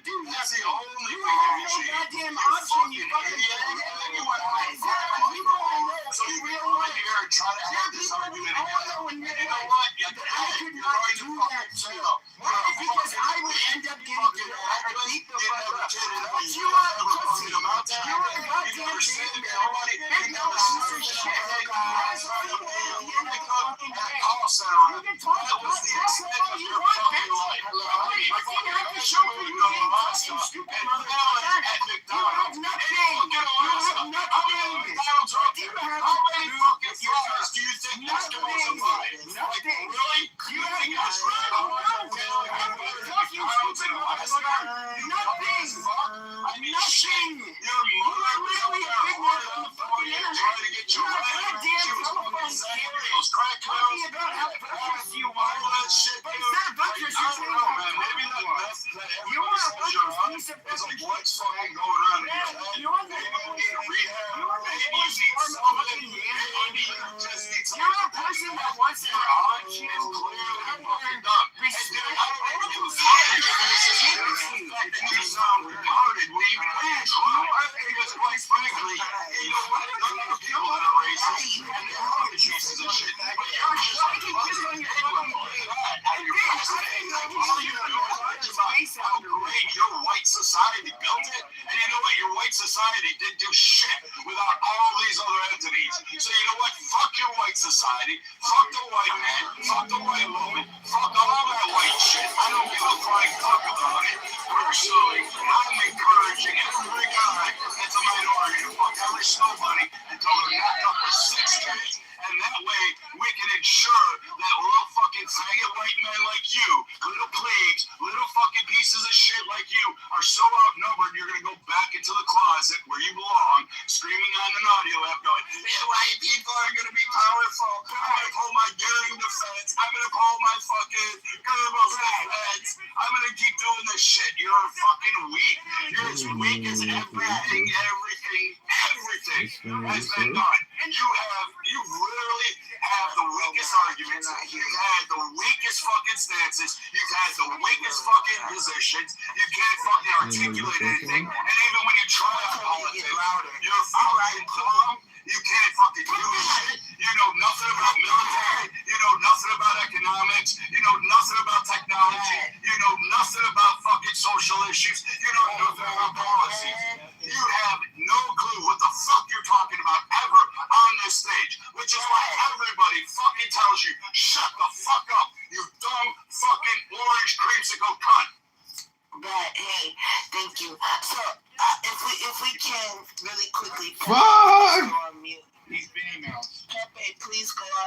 Yeah. Go on mute, Pepe. Pepe knows he's doing now. He doesn't Yeah, but everyone is tired of it. It's not fun. You're trying to dox him with his eviction papers. You're talking about his daughters. He's talking about your mama. Like, it's a lot, bro. It's not fun anymore.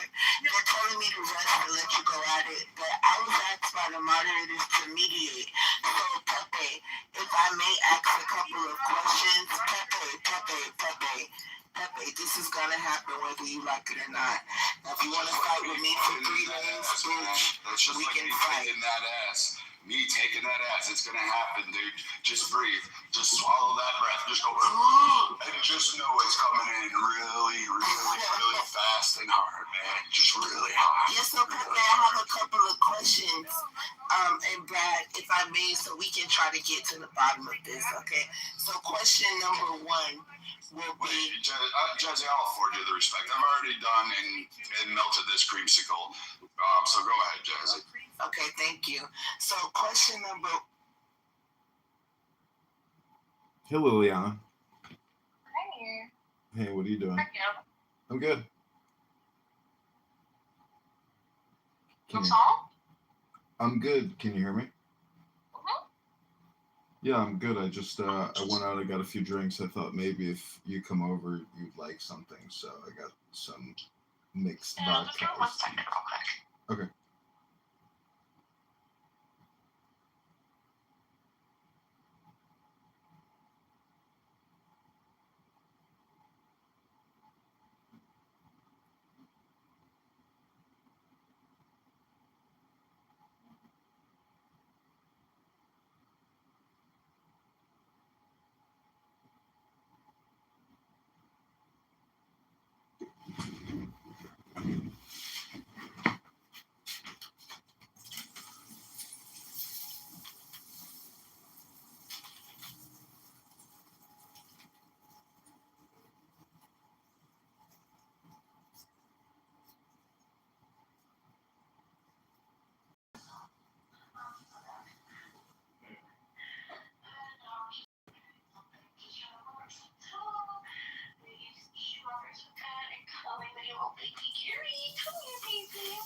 Pictures. Oh, you want to hang out on before, but we're gonna be backwards tonight. We're gonna be forced to be backwards tonight. So you know what I mean? No, I get you it. get it. I get it. So, did I turn up with anyone? Just with you. Just with me? I'm hoping tonight. Just me? Hopefully. If you want. Hopefully. If you want to. I mean, I'm more than happy to see you tomorrow, but I thought perhaps you had a thought in your subconscious mind saying, maybe I'm gonna see this guy tonight. Maybe I'll see you tonight. I'm not tonight. Wait, tonight? Yeah, tonight, but I got tonight, like, a little hard right now, so. I got tonight, literally, like, dues as of tomorrow. Oh, Lord. No, but I think I got a little thing I came up with on them last year. I was just chilling here thinking out what would I want. I thought maybe, I don't know. It was weird asking. What are you thinking? I don't know. It's something.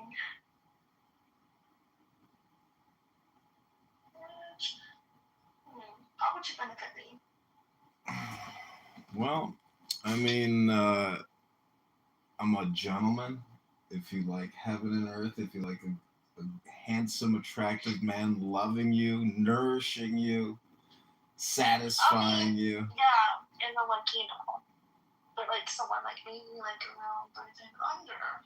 So again, like how would you benefit me? Because you can get all that.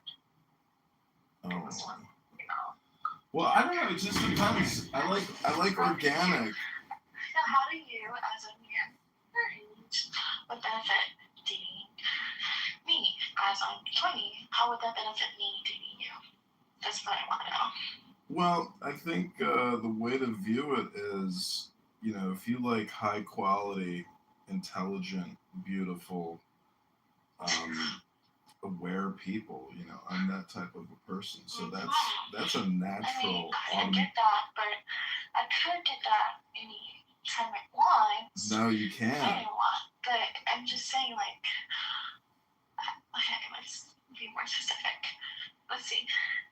Other than what you are as a person, I get it. You could be like, nice, chatty, considerate, sweet, gentleman, intelligent. Anyone can be that. So, like, what is something that's beneficial as it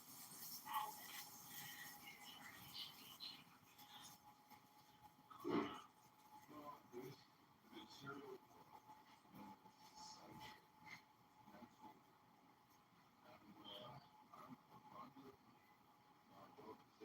for a relationship?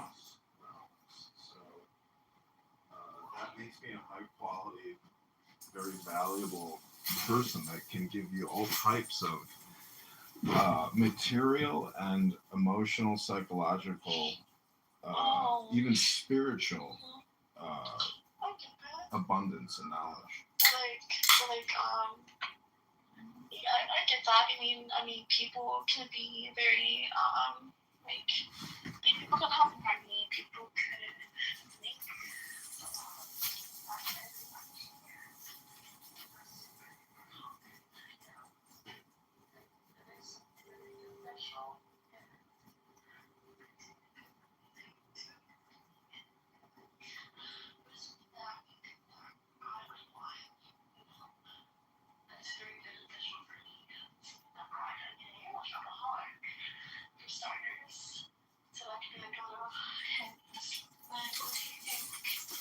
Well, I don't know. I mean, I have this beautiful Coach purse here at my place I know you liked.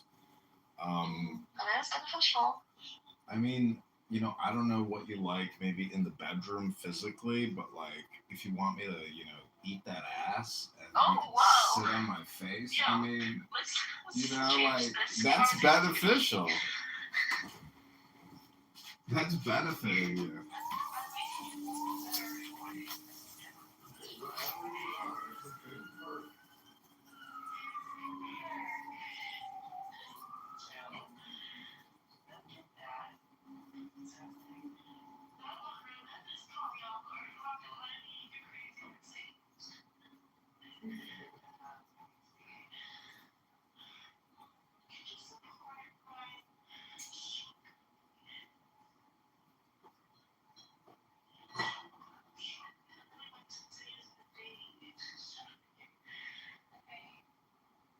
Just depends. I mean, I don't like wasting money on Chanel, but if you want to, well then Ross dress for less. Who doesn't fuck with Ross dress for less? They could get some good shit there. I mean, I wear extra large, and I'm just like, damn, this shirt is $9. It'd be like $60. This is a good deal. I know. I love a good deal. In general.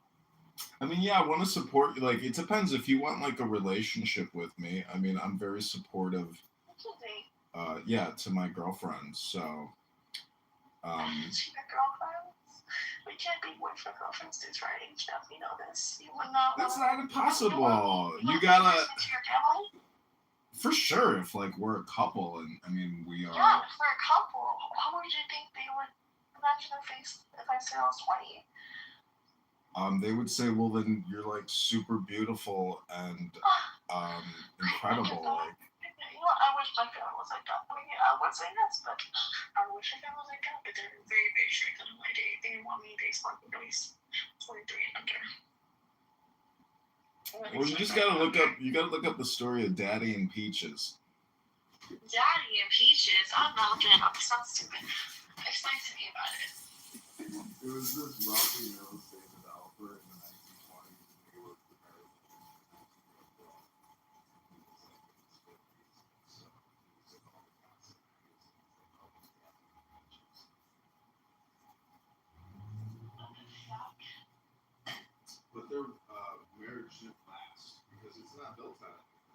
it's not built on a real relationship. It's just based off of like superficial aesthetic desire, I guess. Meaning like the 50-year-old guy likes the look of a hot 20-year-old chick, but they don't actually have chemistry. And their karma's all fucked up.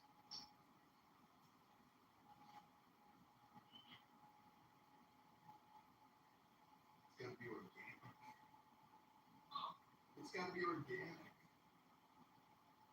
What's organic? Genuine, authentic. Yeah, it's not like I had a job once and I said to the president was like, "Get any advice?" And he goes, "Yeah, just be authentic, be genuine, because you can't fail." Oh, I think I like that. You seem like that. Oh, and I can read people really well too. You know that? Intuition. Or have a big intuition. Really big intuition. It's like insane. It's very insane. What is You know what? How about this? Let me get a little dealio proposition for you. it? Go for it. Let me get my little strawberries, a little fondue, my little cozy blankie, and my kitty. I need to stop. How about this, sister? We can go on a date casually. Maybe do something a little bit, freaky to my breathing. And maybe. Anyways, but what happens if I'm trying to think of something to start that like the most. No, Gary,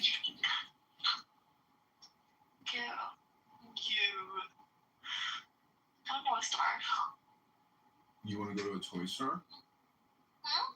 You want to go to a toy store? Uh-uh. I didn't hear you then.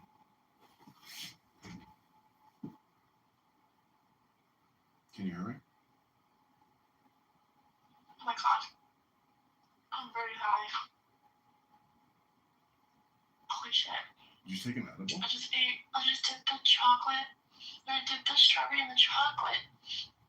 Then, oh my god. I ate it, right? And explosions. It felt weird.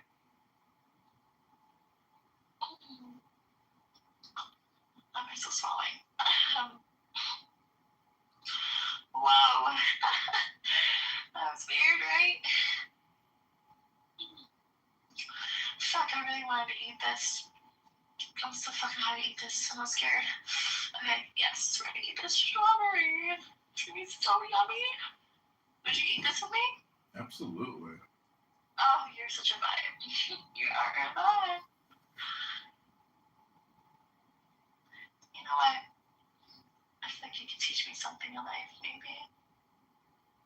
Maybe you can inspire me to do something. Likewise, it's reciprocal.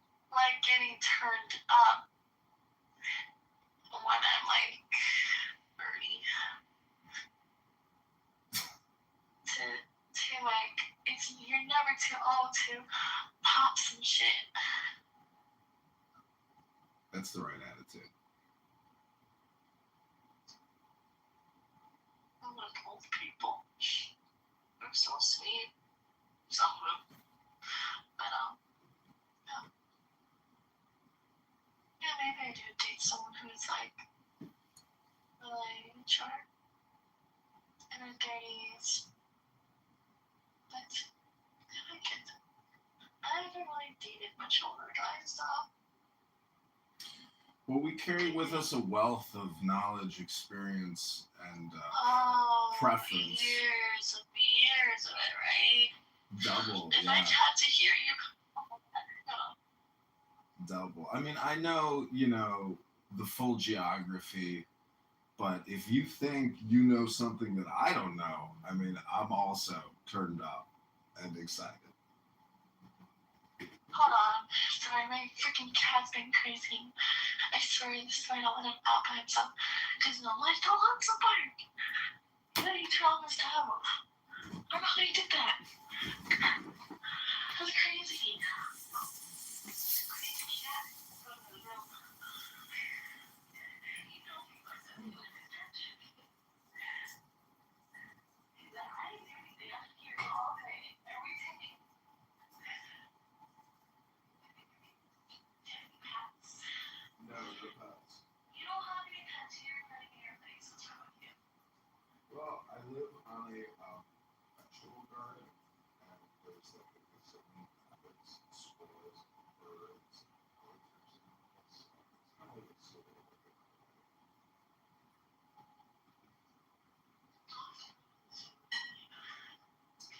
I have a tenant. He has a dog. I just heard you say rabbits. Rascally rabbits. Did you just say rabbit? Rascally rabbit. I just said it with a W than an R. Sometimes I Oh say my god. X. You just said rabbit. Sometimes I say ask me a question. Whoa.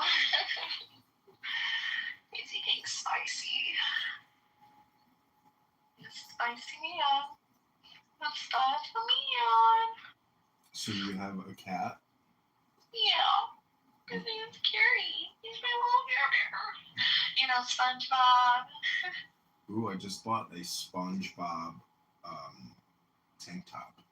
You look like you would buy a SpongeBob tank top. I saw it at the mall. It was like a tank top and a pair of shorts, but it was like $50, and I was like, the shorts didn't look very good, so I went on eBay and I found a SpongeBob tank top. It's dope. Oh my god. You know what? I want something. What do you want me to do to you tonight? Okay, right now, what I want? You know what I want right now? What? That's virtual. What? I want you. Wait a minute, what do I want? Oh yeah, you know what? I want 200. You want me to send you $200? Yes. For what? I want to get some pizza. You want to get pizza? I mean, I'm not gonna send you $200 to get pizza at midnight. No, I need like 10 boxes. You need 10 boxes of pizza? Yes, yeah. Wow, you have quite an appetite. Oh, you're so fat. Sunday, $200 for pizza. I mean, I'm not gonna zelly you any money. Like, I'm down to hang out, and take you out tonight or tomorrow. But like, I'm not just gonna send you Zelle. No? No, I'm not gonna send you any money. It's like, No, I'm like, you said Zelle. yeah, Zelle, Cash App. I mean, did you want me to send you money or something right now? No. Isn't that what you just asked me, or am I tripping over here? Because I'm No. smoking the ganj. What? I'm smoking the herb. Wow, are you okay? I can see you through the phone. You can see me through the No, phone. actually, I don't want 200. I just want 500. That's what I would say. Could you send me $2,000, please? That would be great. You want me to? Really? I have it. Prove to me, reverse prove to me your loyalty to this. Yeah. This is called the reverse sugar baby reverse sale for the sugar baby.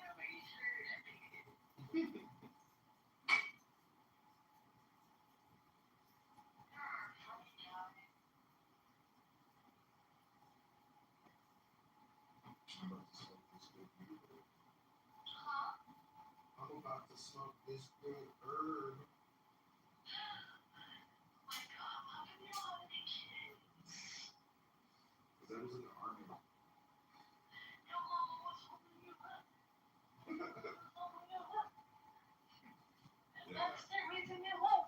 think I went.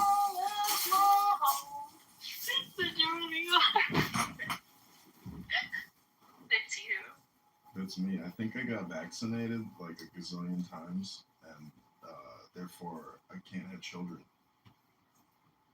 Wait, what? That's a big thing for me. We can't date. We can't be in a relationship. We can't even make children. I mean, as far as I know, I mean, I've been with girls, and I have been in love and wanted to get married, but yeah, no kids with those ladies, so I have no children. I'm not sure. It could be because also I smoke weed, so maybe it's because I jerk off every day and my sperm count is low. Hard to know. Hard to pin down the It's hard to pin down the hypothesis on why I have no children, as far as I know.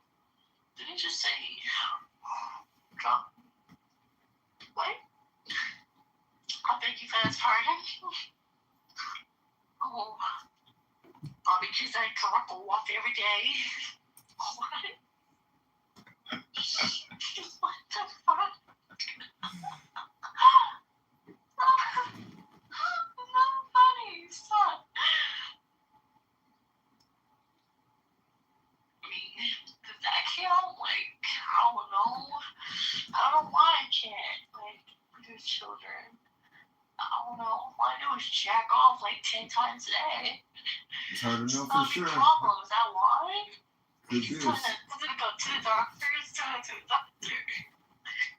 He's like, is that why I can't produce children, doctor? Because I jerk off. I went many years ago. I was living in Los Angeles, and there was a cryo bank near the office that I was working at, and I was like, I wonder if I could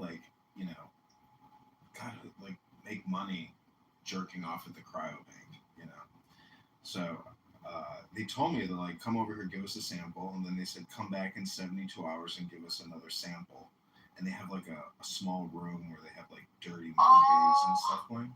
My God. Yeah, the cryo bank. So I went back. Not you telling me this. I went back. That's why. I went back the second time, and they're like, "You can't jerk off for 72 hours. We told you." And I was like, "Sorry, couldn't make it. 48 hours is as long as I can go."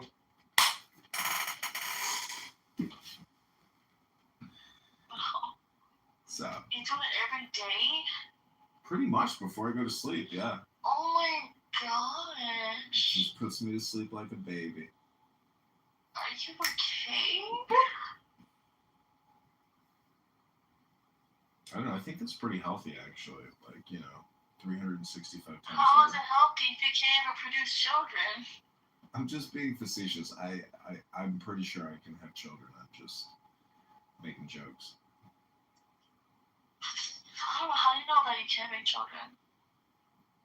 I don't know that. I'm just kidding around, but because I was in the army, they did inject me with shit that I can't really remember exactly who the fuck knows what they injected me with, so who the fuck knows? Military and the government, they do all kinds of shit to you, but I'm pretty healthy, so it's totally possible. And I would like to have, 2 children, because I've got a big, beautiful house with bedrooms just waiting to be filled with children or tenants that pay rent.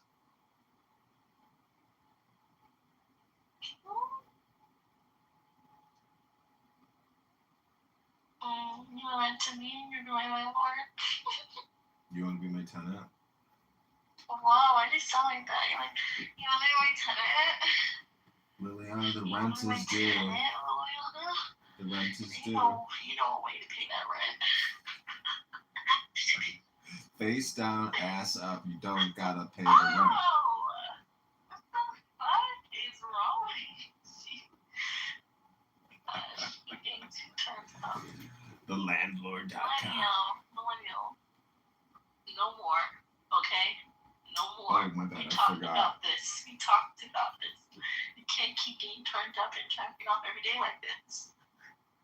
That just shows actually, force and health and vitality.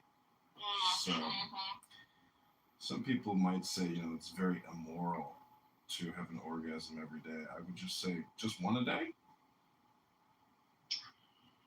What? It's just another joke. A bad joke. You're a monster. No. Another bad joke. Another bad Johnny joke. That's crazy. Well, what's your cat's name?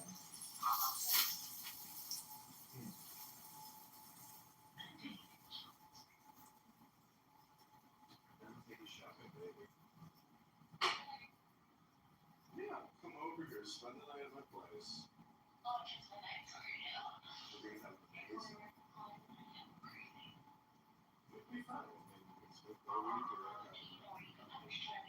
have a little cocktail, do some deep breathing, do some deep stretching, do some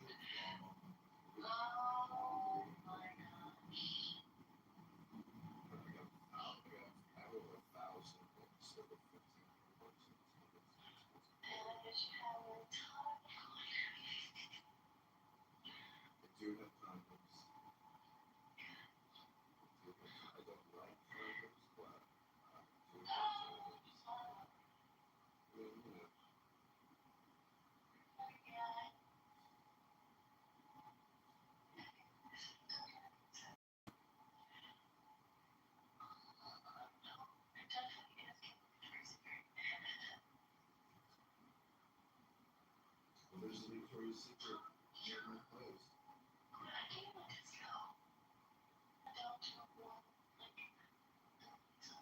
I would love to see you with some amazing lingerie.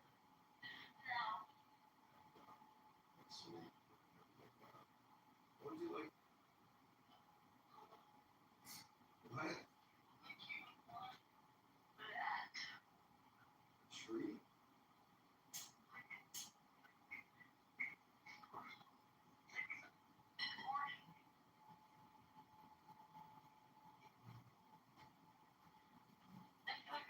What you're, it's really very, very peculiar. I can't remember your name with your name, and your lips are just so red and cute, and your hair has just the most amazing bangs. Like those bangs are banging, and you just look like the cutest little angel. Sitting on a beautiful pink, cushy, warm, comfy bed, and your hair.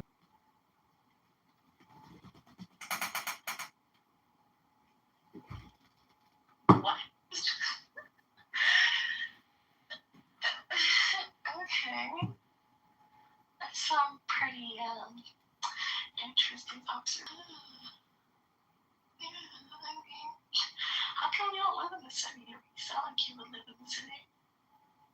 I tried to buy a condo downtown, but it was not a good buy, so I got lucky and I got this place. Oh, living also in downtown. Yeah, I like living downtown in a condo.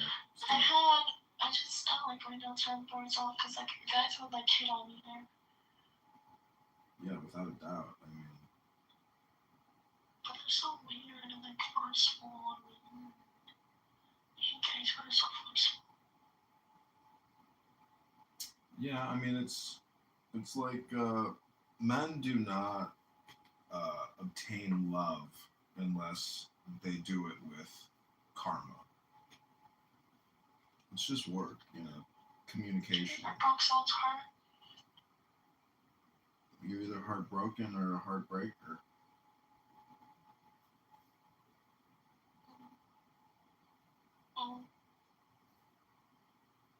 You can be both, like, in a bad way or a spiteful or bad, always in a good way, meaning it wasn't meant to be.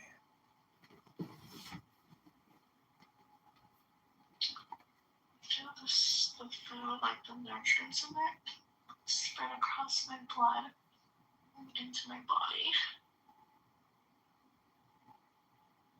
You're having a spiritual ecstasy. What? I mean, You're basically, spiritual? yeah. I mean, tetrahydrocannabinoid delta 9. The fuck you just said? Sorry. Cannabis. I'm pretty spiritual too. Oh, you're a priestess? You're a high priestess? Spiritual. Oh. Well, spiritual means a lot of different things to different people. But I'm just in a book club. That's what's up. Facebook. No, like books. Like I read books. So like a lot of people just talk all the time, but they're never like specifically talking about books. I like to specifically talk about certain books. Some of them are very collector, and I read books. A book collector. Oh, wowzers. Yep. That is something. Oh, question. Huh.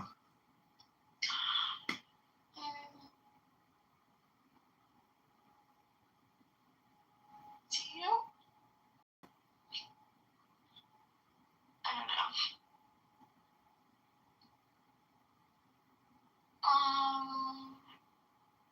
So you would take me on shopping sprees?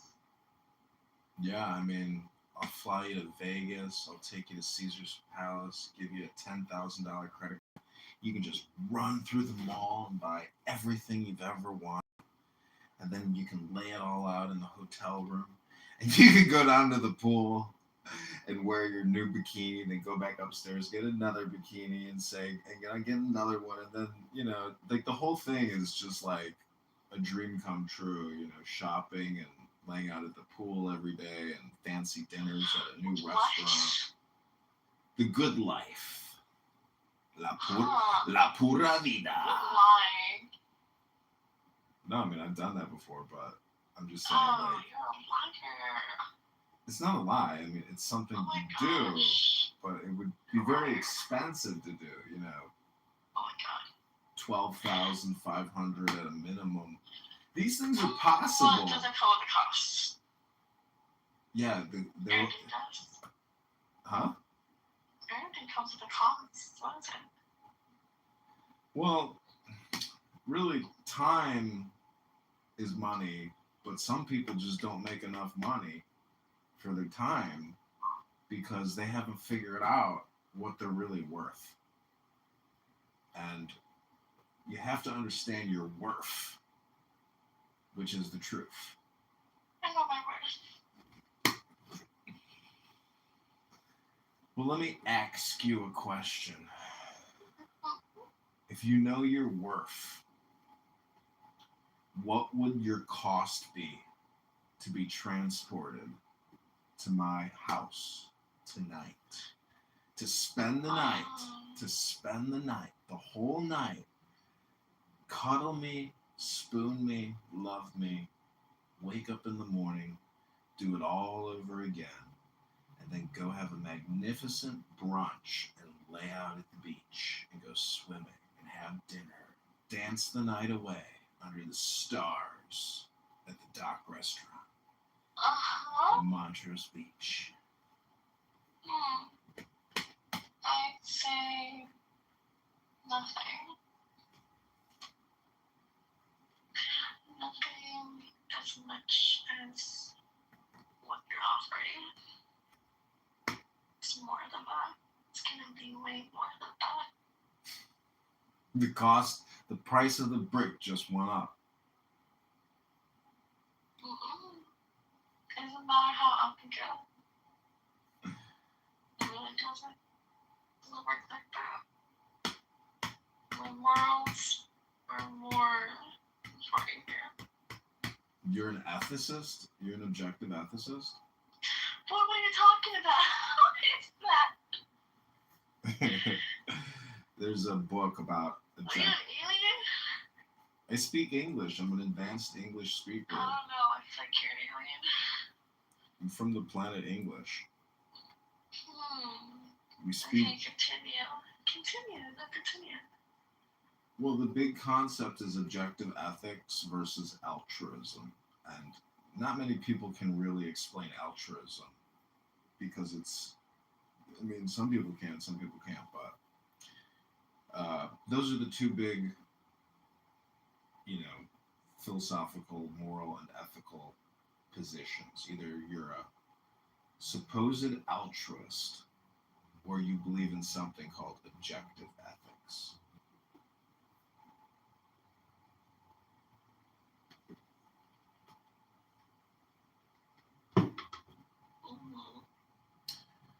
But really, those are like two political and economic positions, and that's what people debate. I mean, I got signatures today for the 2027 mayoral election, and I got 10 signatures, and I spoke with a lot of voters.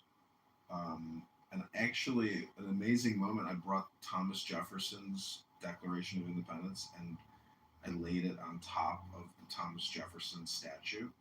And this girl going to Lala, I was like, "Would you like to be in a Lala promotional video?" She said, "Sure." I said, "Go ahead, read this book."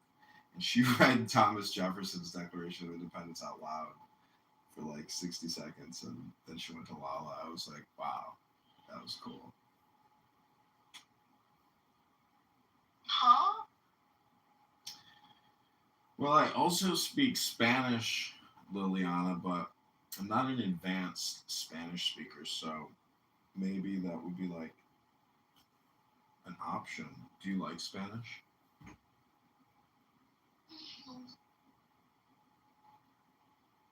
It's an interesting conversation. I'm kind of making jokes, but You're making jokes. how's your edible feeling right now? Oh, those are jokes. Don't you hear more of those? Listen, I'm a 43-year-old guy. These are like Oh. these are dad jokes, Liliana. Oh my god, no, my dad's funnier than you. These are dad jokes. Wait, how old is your dad? 46. Your dad's 46? Wow. 46 or 47 or something. Yeah. I mean, my mom was 28 when she had my sister, but some people have kids really young, like 17, 18, 19, and by the time they're 20, they have like 3 kids, and you're like, holy shit. It happens fast, and families just like multiply like flowers.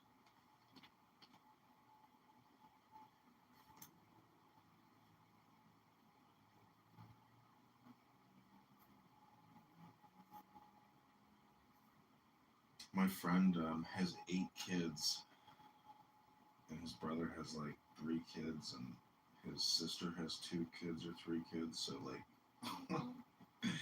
they've got like 15. The parents have like 15 grandkids. It's like crazy. It's so many people, but they're happy. They're very happy. Do you have siblings? How many siblings do you have? 7. Wow. You got a big family.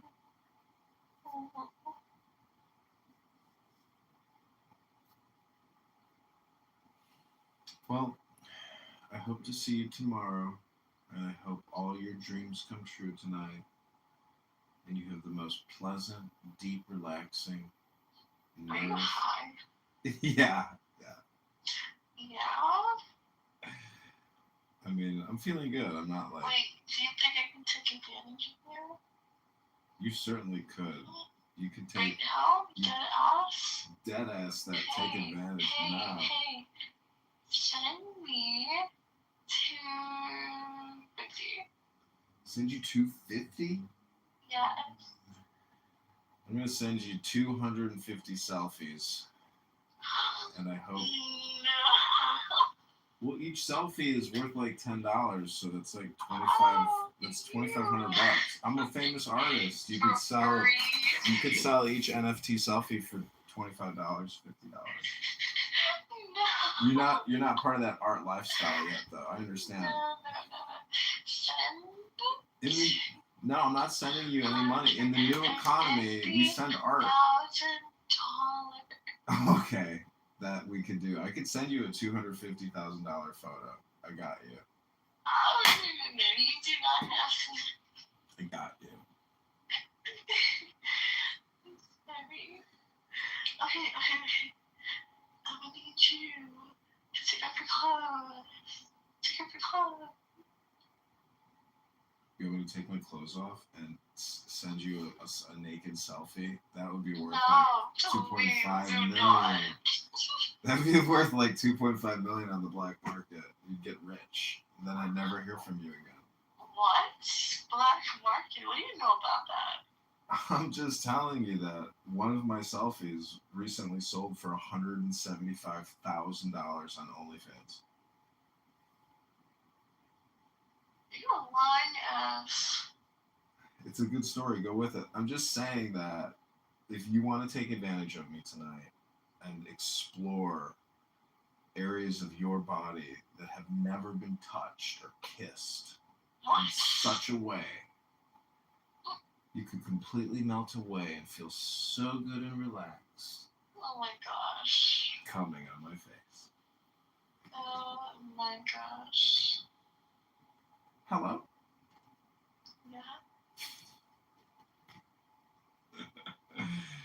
But, we could also do this at brunch tomorrow after we, have a fabulous yoga session in the sun while we're working on our tans, sipping iced tea lemonade vodka. No. So you want to come now? No. You're like J.G. Wentworth. 877 come now. 877 come now.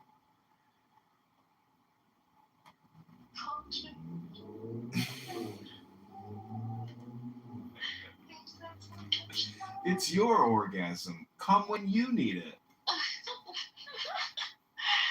Gosh, I forgot about that commercial. United Auto Insurance, 772 5,000. Damn, you got that one done good. You can do the other part. Do the other part. 5,000. 866-300 Empire for all your carpeting It's needs. the place you can help how beautiful. Are you looking to redo your floor or put carpeting in? Call 1-800-EMPIRE right now to redo your floor in magnificent new carpeting.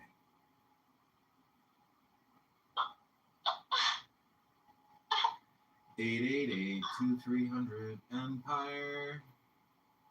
No, wait a minute. Is that you? Mr. Empire. Or is that you? You that voice someone?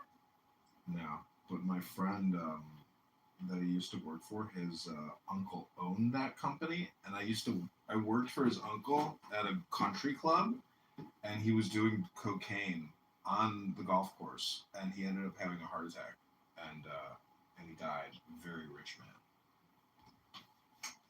but he was a screamer. He was screaming at people. Oh, damn, that's crazy. Fine. Tomorrow, brunch and shopping. Okay, I gotta go now. Okay, talk to you tomorrow. Bye.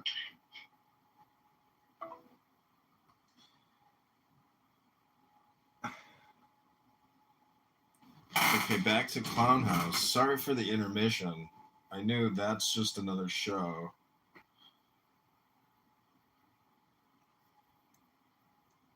That's really good to know, Jazzy. Thank you. Like, even if you had kids in the car, though, like, that's what I'm wondering. Because you might take some bullets. That's what I'm saying. Like, I don't know. You can't ask me because I'm not in it. But I'm telling you how I'm thinking, right? And the way that I'm thinking is, what if someone else has kids in their car and I can stop him from shooting those kids, right? I can run him over. I can literally go full speed and knock the gun out his hand, you know? So I just think there's so much that could have been done, but people are scared. You freeze up when shit like that happens. Yeah, it depends on the situation. Now, Jazzy, now look at this broad in my photo. Okay, I'm gonna wait real quick. Because Bima, to my understanding, someone got their gun out their trunk and stopped him, right? And shot him. Oh, with that guy? I didn't know. I don't know. At the In and Out. Get some petition gatherers Yeah, here. at the In and Out. Someone got their gun. Beaver, is that what happened? Yeah, there was a bystander that shot at him that either slowed him down and they think that he could have saved lives potentially. But I think the guy may have killed himself, but I'm not sure. Yeah, he did kill himself. Okay, but someone shot him though, or shot at him. Oh, was it the guy who he tripped over in the bushes? He took fire back. Okay, that's right. All right, I did see something like that. Okay. Now the person that was filming him shooting into the Tesla, that's the one that I wonder what I would have done. Would I try to duck just so I wouldn't draw attention to myself, or would I try to drive away? That's what I Did he was shoot him asking. too? That was what I just asked. That I thought was you your were asking about the perspective. people inside of the Tesla. No, the person who was filming the guy who shot into the other cars when she was a woman, I guess, and then you heard her tell her kid or whoever in the back seat to get down. That was my question. What would you have done in that position? You see some guy come up and start shooting into another vehicle. What would you have done? Try to run his over. Get some petition gatherers here. He's fine. I don't know. That's just what I think I would try to do. And I wouldn't wait for him to walk up to me. I'm pretty sure the father shooting at other people first. Melissa Conyers are. They're all Democrats, right? Oh, that's Matt Brewer, okay. I don't care. Your inner circle. That's something people worry about later. Like, I don't think that you're going to be jail for stopping the country. That's a shooting. What caliber of fucking gun did he have? It was like, A rifle, I think. yeah, what gun? It's like I don't think they would prosecute you for that. I'm not sure. Someone shot someone in front of competing for signatures here.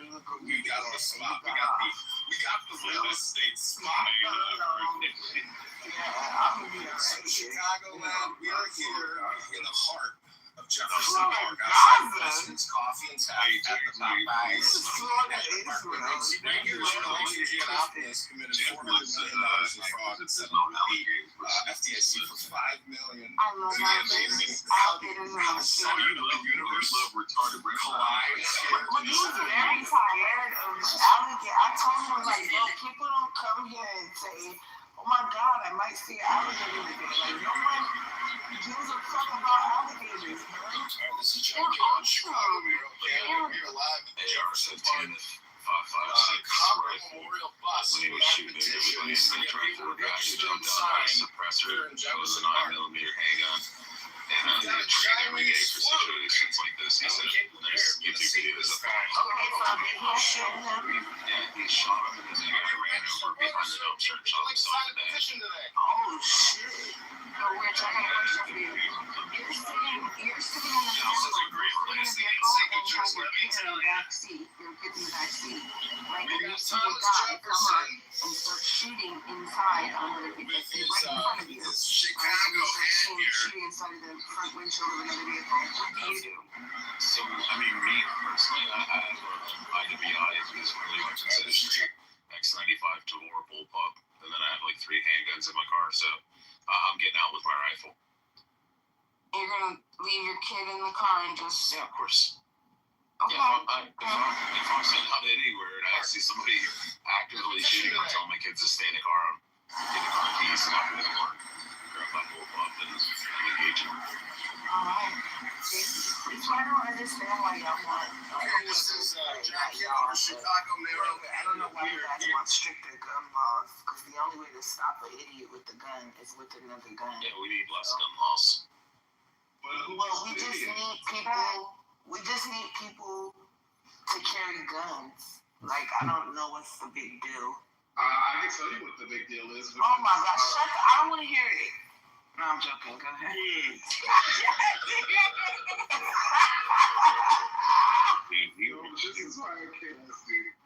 Jazzy really loves me low key. Canada, we are Just go ahead. But no, we can't really trust them adults with a lot of This is John Kitover, Chicago Mayor. can't know what level of sobriety this person could be inebriated. This person could be on God knows what kind of. This person could just be on legal drugs, but then they overdose or improperly dose that day. I'm not trusting anybody just because you know how to shoot a gun. That has nothing to do with your emotional regulation. Stairs in the room of God once We again. already have laws against that. Sign a petition? In possession of a Chicago firearm while Mayor. intoxicated, commission of a crime. Interested signers. You can't also be drunk Gentlemen, and would you like to have your sign a firearm on you. petition for the new Yeah, mayor? that's true. By the time they prosecute, No, thank you. It's so far. Yeah, I understand what you're saying, but I mean, it goes for like anything, cars, anything. We just have to. Personally, with cars, I think that we need to retest for licenses. Like I think once a year, you should have to retest once a year. They can make it a state or a federal holiday and make everybody retest. Because just because you could drive last year, that doesn't mean that you could drive probably. I mean, something we could actually do, which I mean, I would actually agree with, is do like Germany. Germany is extremely expensive. Anybody that's ever lived there knows about Germany. It costs like thousands and thousands of dollars to get a driver's license. You have to go through like pretty much like a law enforcement or Secret Service type training course. You have to be able to like slide your car on a wet pad. You have to be able to do like controlled spins, everything like that, where you literally spin the car up around 180 degrees and then you have to reverse it back and then like get the car in line and stuff. I mean, I wouldn't mind that type of like driving courses. Yeah, because a lot can happen. People could have got divorced in a year and went off the hinges, or discovered something. And that's when it all back to the drive.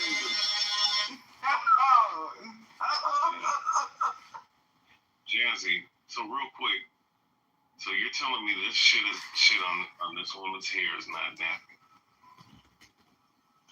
That's not even her fucking hair, but yeah, whatever. Yeah, it is her hair. What are you talking about? That's not her damn hair, bro.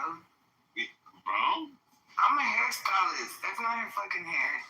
That's her hair. What the fuck are you talking about? I see pictures. Men are so easily fooled. Men be thinking that my hair is my hair too. I don't even say nothing. I'm like, No, look. That bitch in here is bald. she's not bald, but that's just not her hair. No, Jazzy, listen, when it came to certain women, and this is all women, don't get it twisted, whether it's black or white or whatever, whether they some of them wear extensions, like a lot of white women wear extensions, a lot of black women wear like weaves. And it will help you to learn to concentrate. Hair extensions, right? So I get it. You pull their hair back, I'm like, oh shit, I almost pull this shit off. Okay, I get you. But you're telling me this is not a real. You can't pull my hair off, and yes, that is hair extensions. And I don't know if you know this, but black women get hair extensions that match the texture of their hair. That's not her hair. Oh damn, I've been fooled. God damn. That's fine though. There's women with hair like that though, but that's Jazzy woke me up to something. It was like last year. I was so depressed. Remember you told me that men do it with their locks? Yeah, that lock extension. I was Yeah, that's some weirdo I was shit. like, what? Fake lock. The Russians, there's this Russian page I used to follow.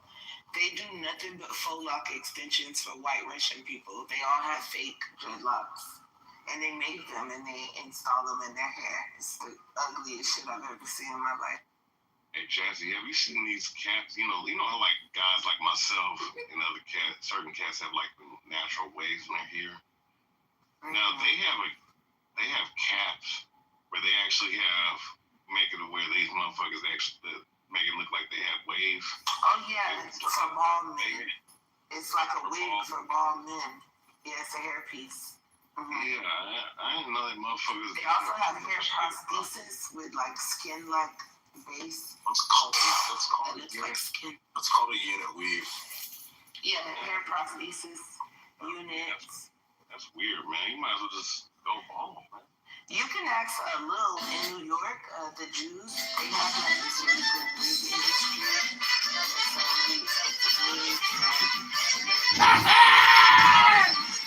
August 7th, baby.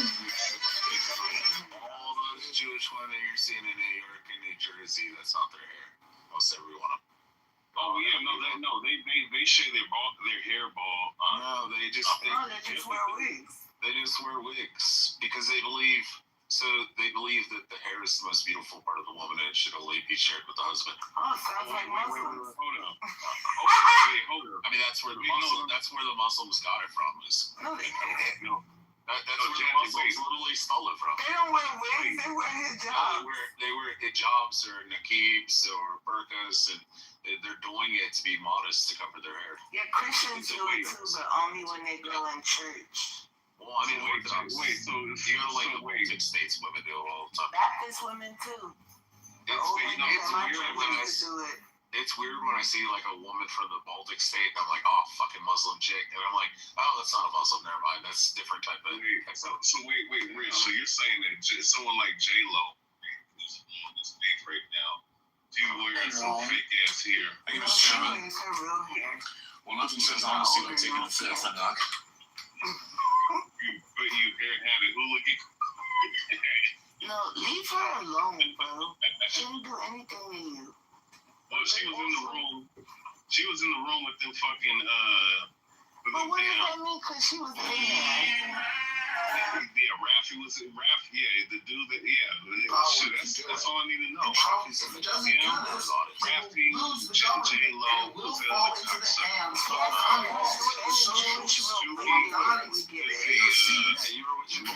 Allow these people to take over the country and the military. Oh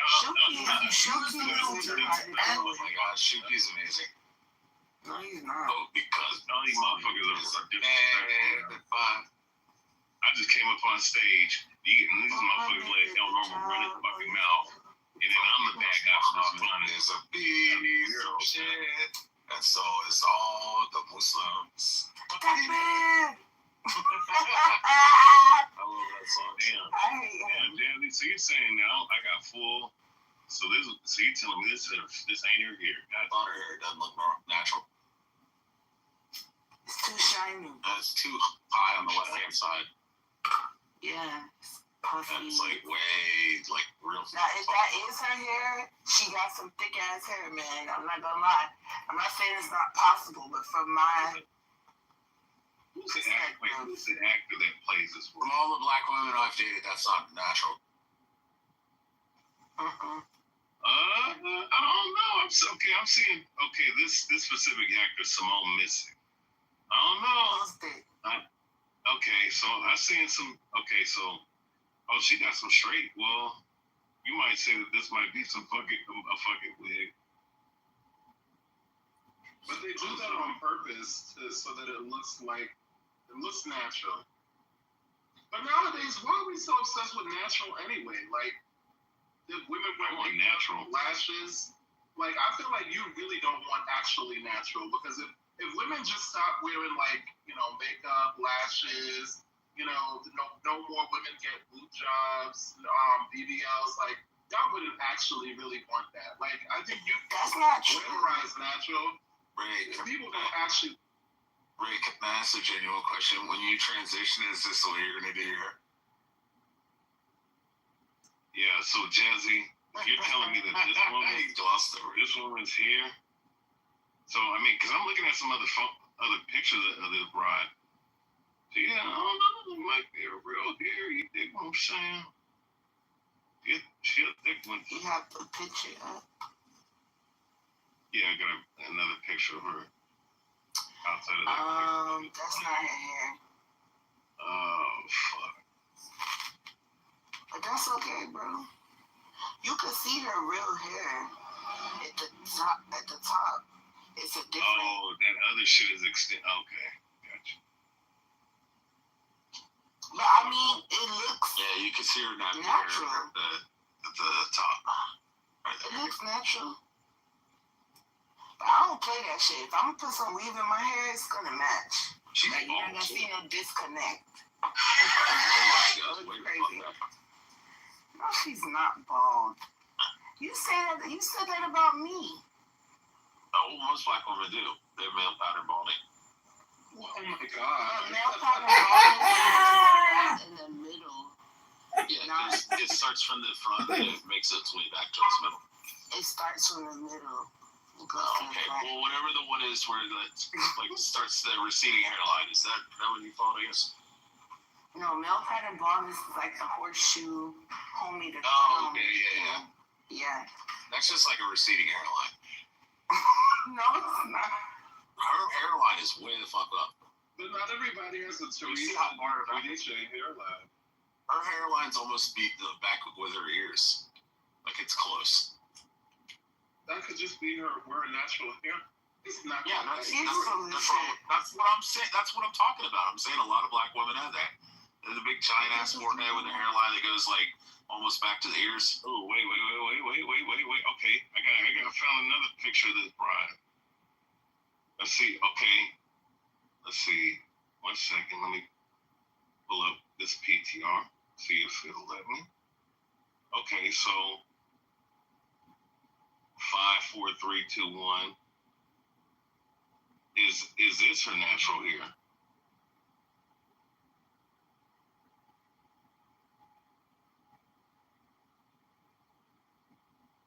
Is this her natural hair?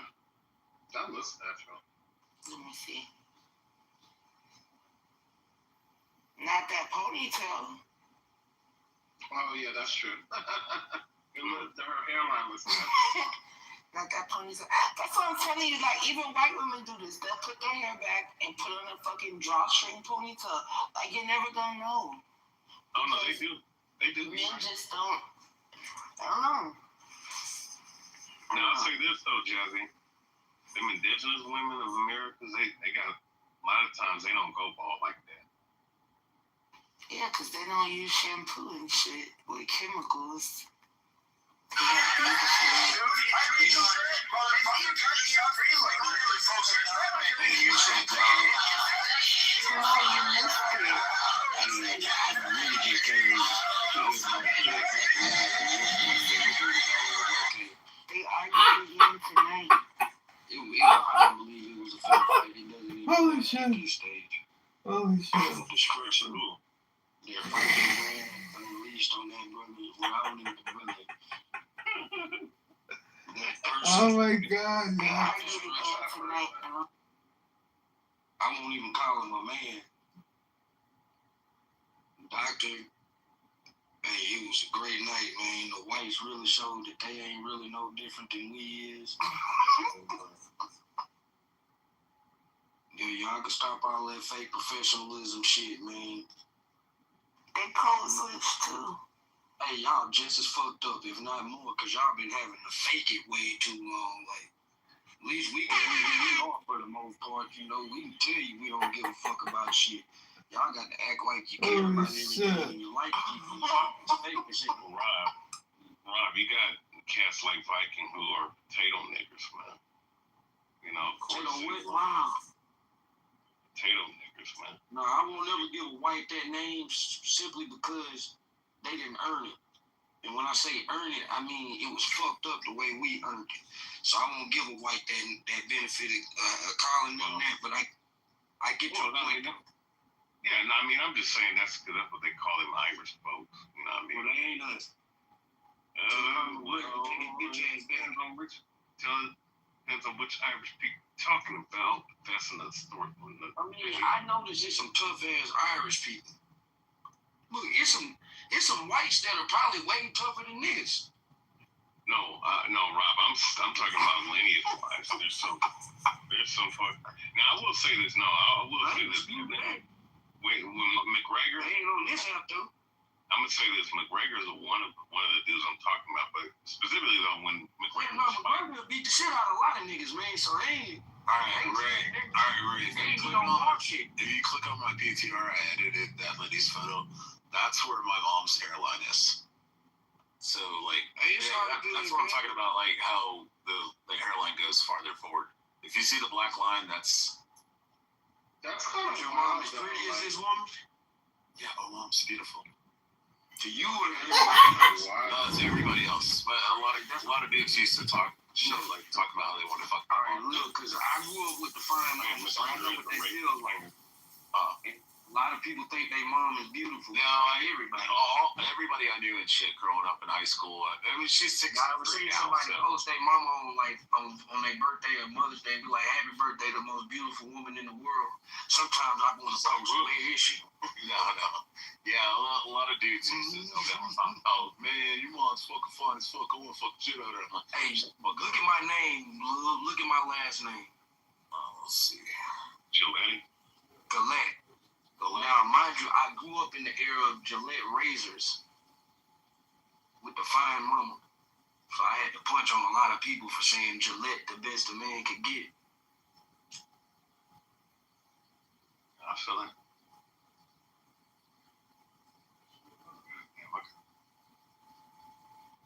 What y'all was on today? Beaver, what's up with it, man? Did you get you a tan today? Wait, did Pepe actually come back or no? He was here today. Oh, he was here earlier arguing with Lions like 2 hours. Why was he arguing with? What does he have to say to Brad after last night? Brad dropped his friggin' neighborhood and like all kinds of shit. And then Pepe turned around and dropped Brad's last name, which does not sound Irish. It's not Irish. No, it's German as fuck. No, it's like fucking Ashkenazic sounding. Wait, Lil, does it look like this? Let me see. Yo, who the fuck was I mean, yeah, this woman considered attractive. No, he's talking about the hairline. Like not as thin in the front though. Yo, who the fuck is that's an ugly ass fucking. He's talking about hairline. That's Teresa Giudice, the Giudice from the Rasmus. Yeah, he's just she's like known. That looks like a transsexual. Yeah. Well, you see, this is why transphobia is problematic, because that is a cisgender. That is a transphobia. She got poor. She's not attractive. Hey, but yeah, a lot of. I ain't saying unattractive women look like trans. I'm just saying that this woman's not attractive. I can imagine. She's not attractive. Look at all the makeup she got all on her face. Now imagine what she looked like without that shit. Well, I would say she's just really fucking old and probably had a lot of plastic surgery. I wonder how she looked about 20 years ago. Maybe she looked half decent. Yeah, 20, 30 years ago, she probably looked pretty good. But see, you ever seen like a black woman like Lena Horne in her late years? Like you can still see like the beauty in her. Oh shit! Did you ever watch the lady on Oprah? She's like 68 years old. She looks like she's like 30. She's like an Italian chick or something. And they asked her, what does she do and stuff? And she's like, oh, I drink wine every day and this and that. But she's full of plastic surgery or not? No, 100% natural. She's just got some weird fucking genetics. I mean, I seen a chick like that one time. I was on door-to-door sales and Daytona Beach, Florida for True. And I knocked on a fucking door and I was like 19, 20. And this lady comes out in a one-piece bikini and she's in her 70s, and like probably mid-70s. But she's got her entire shoulder strap on her fucking one-piece bikini is down around her waist with her entire breasts exposed. I don't really fuck with white women, bro. She had She had the nicest fucking titties I've ever seen in my entire life. And she's standing there at the front door just talking to me for like 10 minutes.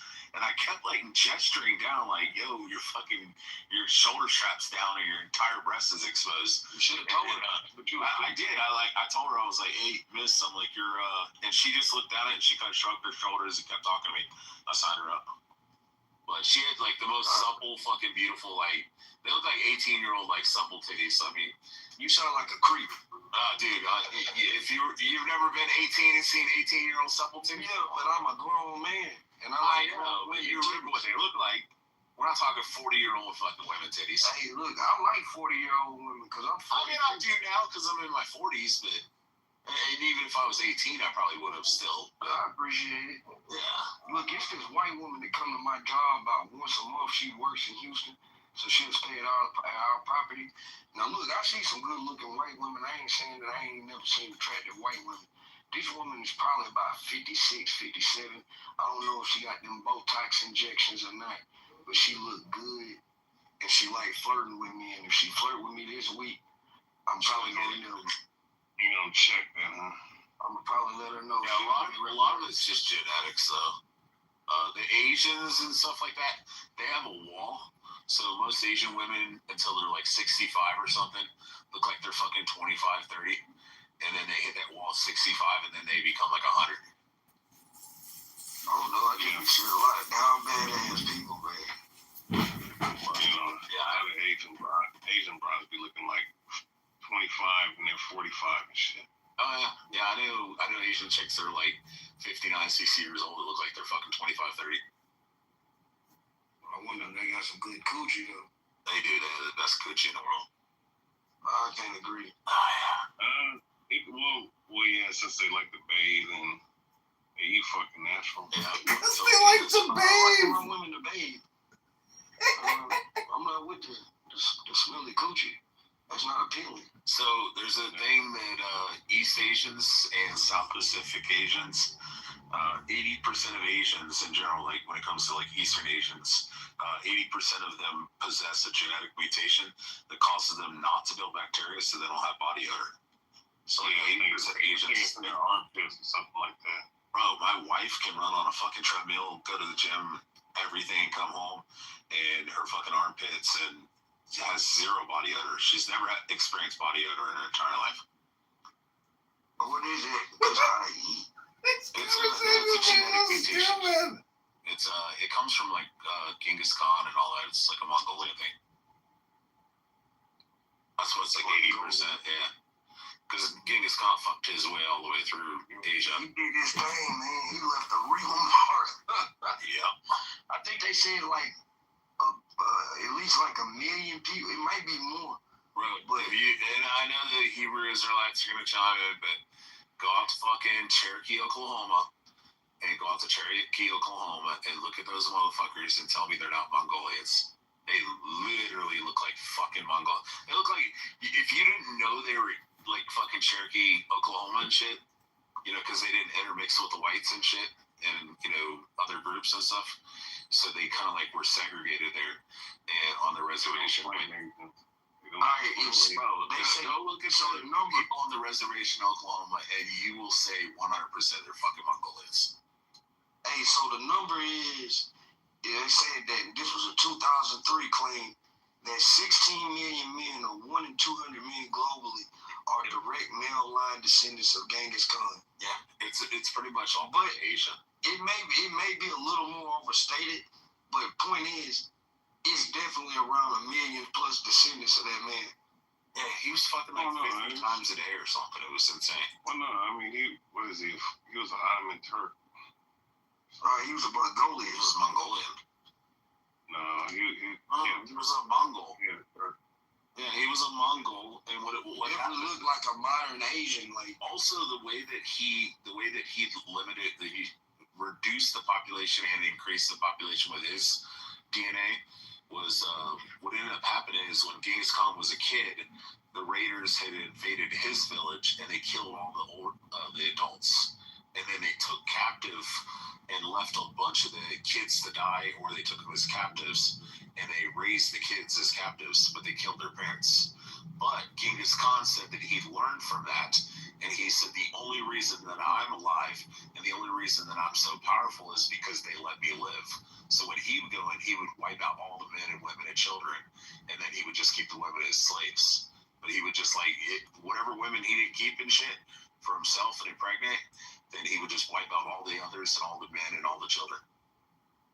Hey, how often do y'all, as white folks, when did y'all first start hearing people say that black people were really the Indians? I mean, probably like 10 years ago. I've known people all my life that say that they were Indian. You always get the, my great-grandmother. But let me tell you this, I never heard this new age is concerning me. Well, real quick, Israelites, Rob, the reality is I can take the Hebrew Israelite doctrine more than I could take. So, Rob, if you just accept DNA, which is pretty accurate, you'll find out that African Americans on average have less than 1% Native American DNA. Well, no, I do accept DNA for the most part. Now, here's the thing. African Americans on average have around 24% white DNA. European. But that would be slave masters. That don't even make sense. Okay, real quick. The slave masters were banging. It don't make sense. Black people know that they were intermixing with Native Americans. Well, most weren't. That's the whole thing. Most weren't. I'm a product. I'm actually